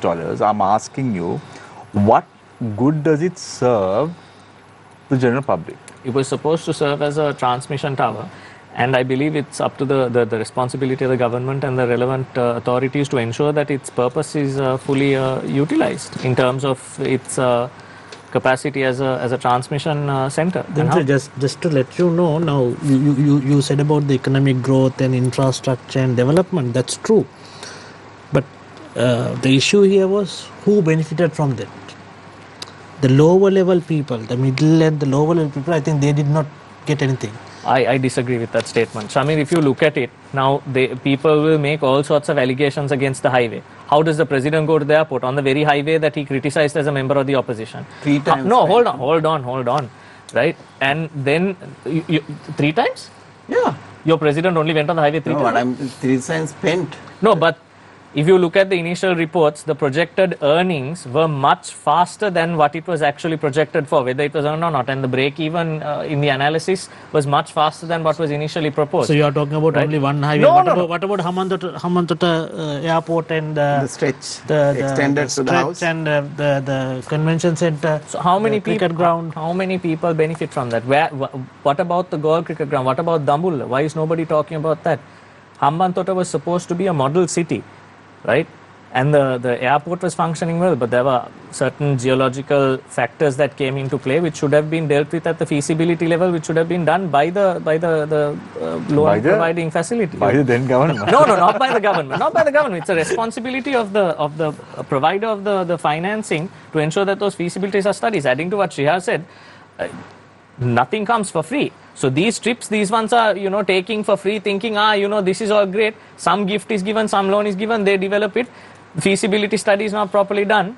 Same end. The question is, Dimitra, the corruption and the amount of money that was swindled These are all allegations, Shami. This will be proven in the next few No, years. they are saying it will be proven. My God, the way they said Chathuranga is it. very confident. He's Yeah, saying no, that I'm in the sure. next few years. So the president came forward before the election and he said he showed President Rajapaksa the check, the number, the institute it came from, the bank account it was deposited to. So, I mean, these things can be tabled in Parliament, even just for the general public to see it. I'd love to see one of these checks, right? I mean, they claimed multi-billion-dollar frauds. But have they proven one? Has anything come forward in the last 10 years? I mean, they'll charge somebody for what? $4,000, $5,000, $19,000, $17,000. Those are crimes are crimes. I agree. Crimes are crimes. That's true. But I mean, the way it was not $19,000, 19 billion, 15 billion. These are the accusations. And now he's saying, wait till the assets come. I mean, you go to some villages, there are egg vendors who started by selling eggs. Right now they have Hummers, they have all these vehicles because they blossom. They have reception halls and all of that. You look at their assets and how many years they have failed to pay their taxes. I'm sure they'll have far bigger liabilities than half these politicians. This has become a manhunt just to target the political strata that was. The issue Are they going after certain businessmen? No. In certain electorates, in the same capacity they are going after politicians. I don't want to mention names, but there is a politician who apparently went to the US to work as a petrol shed worker who is owning assets in the US now. So that is the problem that the people have. Where did he find that money? I'm unaware of who the politician is. If you could give a name, I mean, I could probably address that. If you can. I can, but I don't want to because that person is not here. But if you look at the incidents that has happened in court recently, the person's not here. The person's passed away. Or? No, he's still living, but so he's in the US. So then that's an issue. So he can. You should be able to say it. No, but he can accumulate wealth like that. Now, if you look at the property in Markula, I don't know who this is, so I can't really. No, this now Basil Rajapaksa, who was incriminated with this property in Markula. Malvana. Yeah. Now there is no owner. Can there be houses like that in Sri Lanka? So, I mean, this is before court, so I'm not going to comment on that aspect. But in terms of the of legal aspects in regards to immovable properties, there must be records of some ownership, right? No, whether there is a property. No, whether there is a beneficial owner. It says G.R. Rajapaksa, but there is no one. No, so there has to be a deed that can be traced. So you can put down names. I mean, I can put your name down with certain initials, finding 1 million people by that name, right? But you have to understand that there is a robust system through which these things can be channeled and traced. And the law enforcement is very well equipped to do so. No, I didn't know that now. That comes with the political party or being a lawyer? Sorry. You find a loophole being in that political party or being a lawyer? No, what loophole? I'm sorry. You need to... When you find loopholes like putting a name and tracing that back, Shamir, every person won't get it. But what I'm saying is that Dimitra the lawyer talking or is Dimitra the politician talking? Because you said initially that you're a lawyer first. I'm telling you this based on the current system of property registration that exists in this country. I know. I'm telling you this in terms of what exists in terms of property registrations in this country. If there is a property that's registered under a DA Abeysekara, but that's not mine, there is sufficient framework for you to trace as to exactly who owns that property. It's going to be in the relevant folios. There is going to be a deed. There is going to be a notary that attested that deed. There are going to be witnesses to that deed. Right? All those individuals can attest. If nobody attests to it and if there is nobody coming forward, you can always find because ID card numbers are there and now there is a photograph also that has to be annexed to those instruments. Right? You can always track it. Just because a name is put down on something doesn't necessarily mean it's the person you want it to be. So I want to ask Chathuranga one question before we go to the final remarks. Chathuranga, in 2022, if my memory serves correct, it was in February, when Basil Rajapaksa made this infamous quote about kaputas flying over and something to that effect. I really can't remember what it was. Kaputas hit the plane. Kaputas hit the plane. Yes. Yeah. You went on Facebook and you made a statement. I still recollect. You said that this is not a problem with Basil Rajapaksa, but it's a problem with the education system in Sri Lanka. Now there is talk about ministers in your government also with regard to statements being made and language and all that. What's the problem now? So it's Is it the same problem? Yeah, it's the same problem. So, for example, now, Shamir, we are doing a very strong education reform. So, number one is the changes that will happen in the preschools. So, we will be introducing English as our bridging language there itself. And also, we are strengthening the, what do you call this? The Dvibhasha Adhyapana, what do you call it in English? Bilingual education. So we don't have teachers. So we have to strengthen our schooling system so that many children have the opportunity to go to bilingual education after grade 6. And I think with those two reforms itself, this language problem over a period of time can ease out. And apart from that, there is a huge education reforms that's coming at grade 9. Where the children can decide various vocational skills from their own. So these reforms are planned for 2026. And the development of the primary schools are taking place already this year. There are 25 model schools that will be done. So in those schools also, the technology skills, language skills, and other life skills will be part of the change. So it's a big education reform that we will have to go through, especially in the language and these things. I mean, obviously that is, I was very passionate about education for the last 6 years, trying to being outside the government. So I think we are very happy that there are very strong reforms coming in 2026 onwards. Because Chathuranga, if you look at it, the system in which one-time Prime Minister S.W.R.D. Bandaranaike brought to the country really made sure that the education system in the country collapsed. Yeah. His sons, his daughters are very well educated. They went to Oxford, they went to other countries and got university degrees. But look at what happened in Sri Lanka. I can give you a classic example. Like our fathers speak good English today because the education system was such. Yeah. And it's a struggle for individuals now, when you look at the education system, to even put a sentence down. You know, if you look at people who go to Moroto University, who are well educated, but they can't even face an interview. So this is the biggest problem. Shamir, I think basically the way it went wrong is that English was brought in as a subject. I mean, languages can't bring in as a subject. It has to be the experience and the exposure that brings. So then we would have invested in the teachers mostly in terms of where but that is it happening now? Yeah. So that is where the highest money that's going to get spent on teacher training, teacher development, and these skills and the current structures will be strengthened going forward. It's sad, Dimitra, Neomal. No, I mean it's true. Chathuranga, I mean, if you really look at someone outside the country, outside Colombo or Kandy or Galle, coming for an interview, we feel sad. You know, is this what? No, it's two things, right? So as a country, we have gone to that extreme. Now, if you take Japan, China, Korea, they don't give a shit about English, right? They do it properly and they have language also. The real problem now we are having is our knowledge is not getting transferred to Sinhala. Now, if you take China and South Korea and Germany, wherever a research paper that takes place, they convert it to German and Japanese and put it forward. Now, here, even for children to access knowledge, English is a barrier. Right, so but Newmal, this is a big problem, right? If you look at it, although they say that there are going to be reforms and there are going to be a lot of attention, today look at the education system. How many graduate teachers are short? How many teachers can you educate when teaching English today? When are they going to start and implement it? When are they going to come out of schools? When are they going to come out of schools? When are we going to get the economy? When can we get?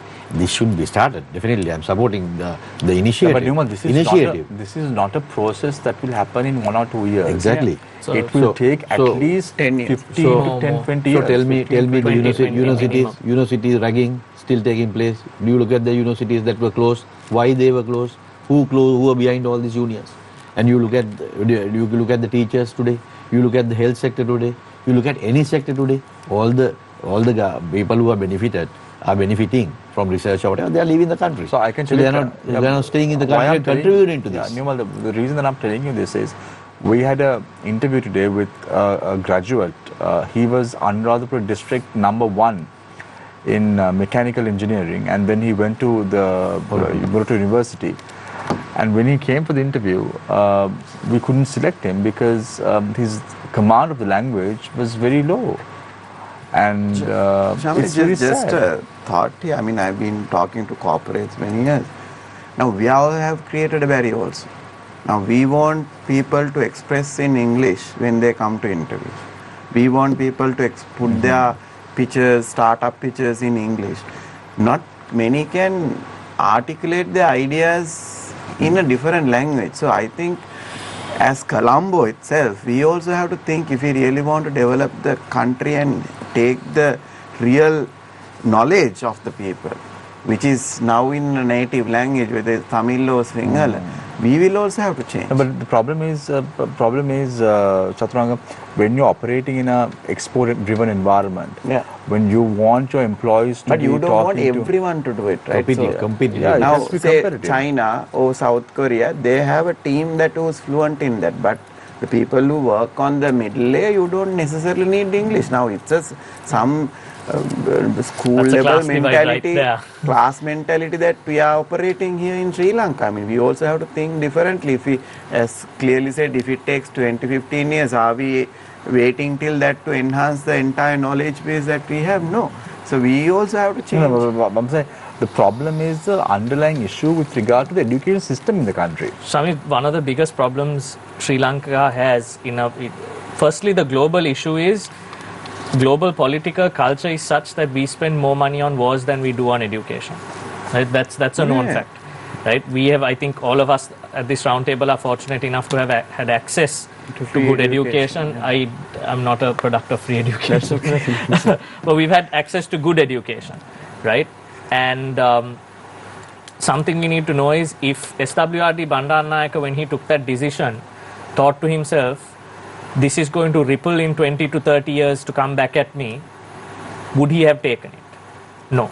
That is the problem. Decisions are not taken politically. I think it's a neo-modern issue to ensure that these issues can be resolved in the future. In fact, on a policy level, I think we should have a discussion on this, is the fact that there are steps that could be taken and they're going to have a lot of relapse from the people, right?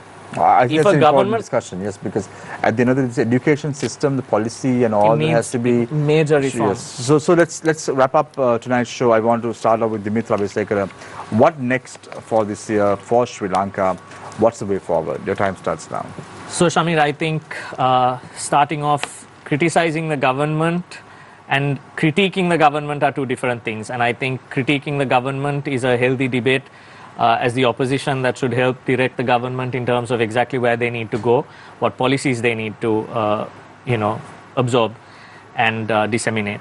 Then there is the fact that the provincial council elections are to be held, but whether it will be or not is still up for debate, and that's a decision that the government needs to take. But having said that, 2 to 3 major elections have been concluded, and in the coming years, I think the role of the opposition should be to ensure that the correct information is given to the public and not contradictory information as is currently going. And I sincerely hope that the government gets its act together in terms of that kind of thing, and more information is made public under the RTI Act and other relevant provisions of the Constitution, transparency.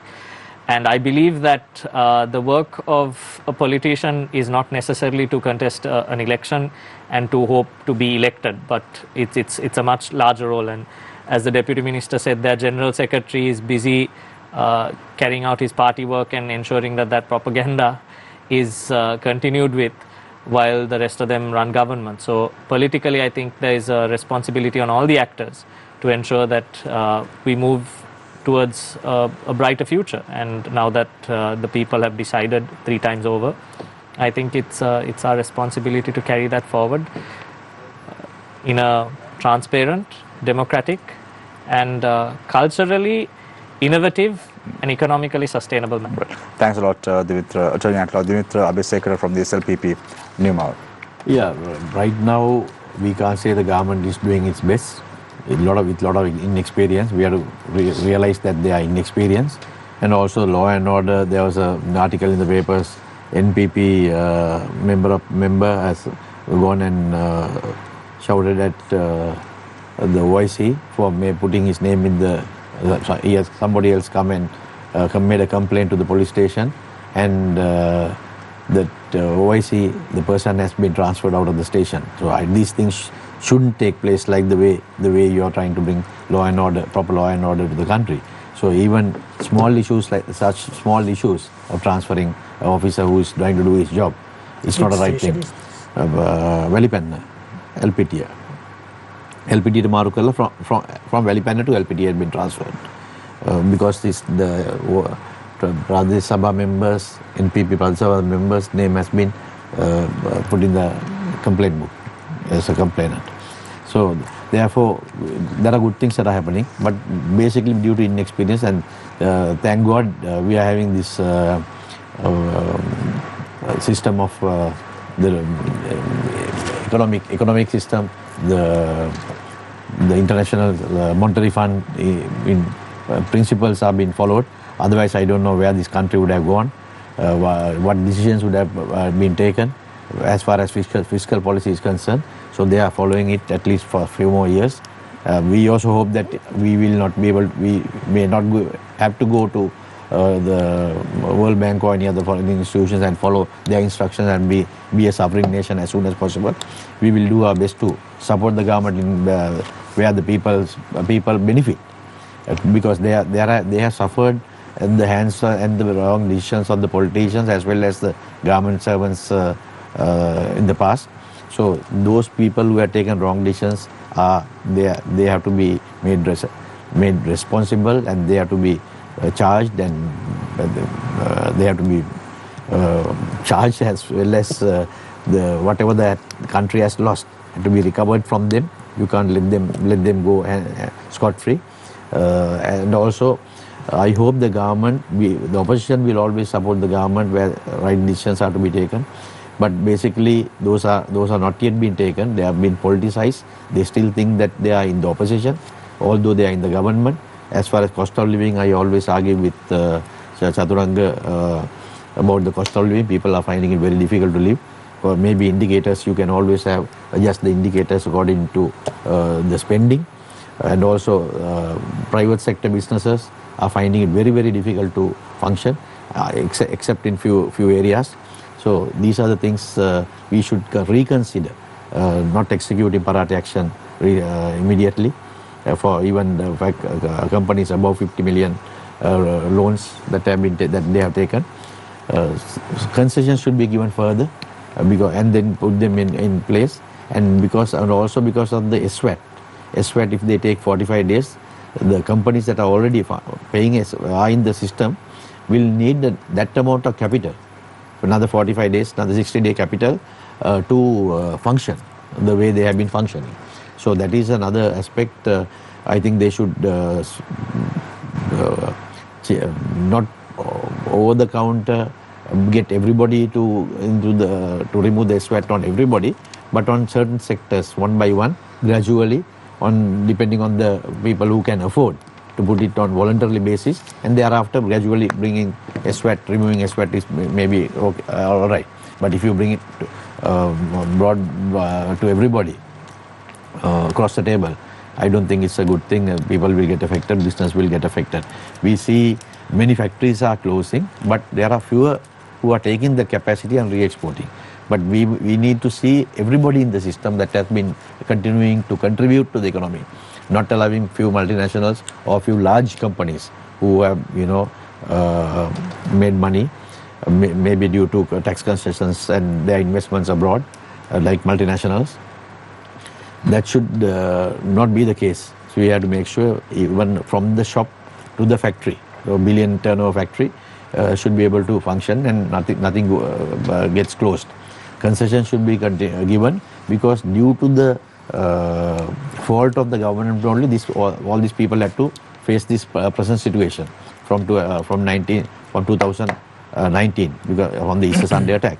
And also, if you look at if you look at the exports, we have not yet got preferential trade agreements with other countries. Those are the things that the government should look at, not only for direct investment. Direct investment will happen automatically if we have very good, strong trade agreements with other countries, not the existing ones, not that we should lose any, we retain everything, plus get additional ones, like for instance ASEAN and so on and so forth. So similarly, there are many things like high petrol prices today, that was enforced, petrol, kerosene, diesel. Fishermen will find it very difficult to, fish prices will go up, they may not even go to sea, so things like that. Inland fisheries should be given more focused on inland fisheries, things like that. Or malnutrition can be balanced if there's enough at a reasonable price, if inland fisheries are available to the inland people who are consuming in the whole country. Right. So basically, lot more to be done. Thank you. Lot of experience is necessary. Right. So we hope that the necessary experience which are necessary, we are prepared to give, but make sure that people benefit from what we are suggesting and hoping people Right. should Thanks a lot, get. Neomal Perera from the SJB. Chathuranga. Yeah, I think given the experience, people could not grow our country and make people out of poverty. Inexperienced team, us, have to do it. So we are very determined, passionate, and willing to learn and adapt. I think that's what we are seeing from where we were 10 years ago, where we were to 2019, where we were to 2024, to 6 months in the government. We are changing and learning. So I think that's the resilience and the adaptability of the party. So I think we are doing very strong in the initial phase of economic stability. All the indicators are in the right direction. Tourism is moving, and at the same time we are getting very good response from the international community in terms of the multilateral organizations and the bilateral partners. So now we are stepping into the growth phase. So we are basically looking at each of the sectors, and sector strategies will be done within next 3 to 6 months. As Neomal said, we are looking at various trade agreements. There are about 4 trade agreements we are clearly looking at. That is the best way that we could expand or diversify our exports and bring more investments in. And on the investment side, the investment facilitation is taking place. There's a special investment approval committee headed by the President. All the key projects are routed through that to ensure there are no delays. The land reforms are taking place, so there will be very clear land policy soon. So what's for tourism, what's for agriculture, what's for industries will be demarcated. So the investments will, the greatest bottleneck for investments will be removed in that. And then obviously the reconciliation that Sri Lanka has forgotten for after the war has to take place. So there are certain changes that need to happen, that we have promised people in the north and the east, especially on the economic side, the land issues and certain things that are basics that needs to happen, which has not happened for the last 15 years, has to happen. So this year is basically ensuring the trajectory takes place, and we set our policies and the changes that we need to do to leapfrog from 2026 onwards. So I think as a country now we are stable both politically, economically, and also from the international front. I think we would thank the opposition to keep talking about the issues and the gaps that we have. That is how countries should run, and we are thankful for the media to bring certain questions sometimes over and over again, that some are difficult questions, but all in all it's all done in good faith and for a better country. I think we are on good trajectory, and as citizens also, I think people both who are living here and I experience people who are living abroad is very happy with the change that they made, especially on the political culture and the legal the changes that are happening. At end, I would say, let's look at statistics. Number of cases, number of people going into jail, number of people are getting convicted. There should be some factor that has changed, and that's called political will. So I would end at that, so people can decide the difference between last 4 years and these 6 months. Right. Thank you very much, Deputy Minister Chathuranga Abeysinghe, representing the government tonight on Face the Nation. Thank you very much, former Deputy Minister Neomal Perera, representing the SJB. And excuse me, always Neomal, nice to have you as well. And Attorney at Law Dimitra Abeysekara, representing the Sri Lanka Pojana Peramana. Thank you very much, Shihar. Well, we're watching you.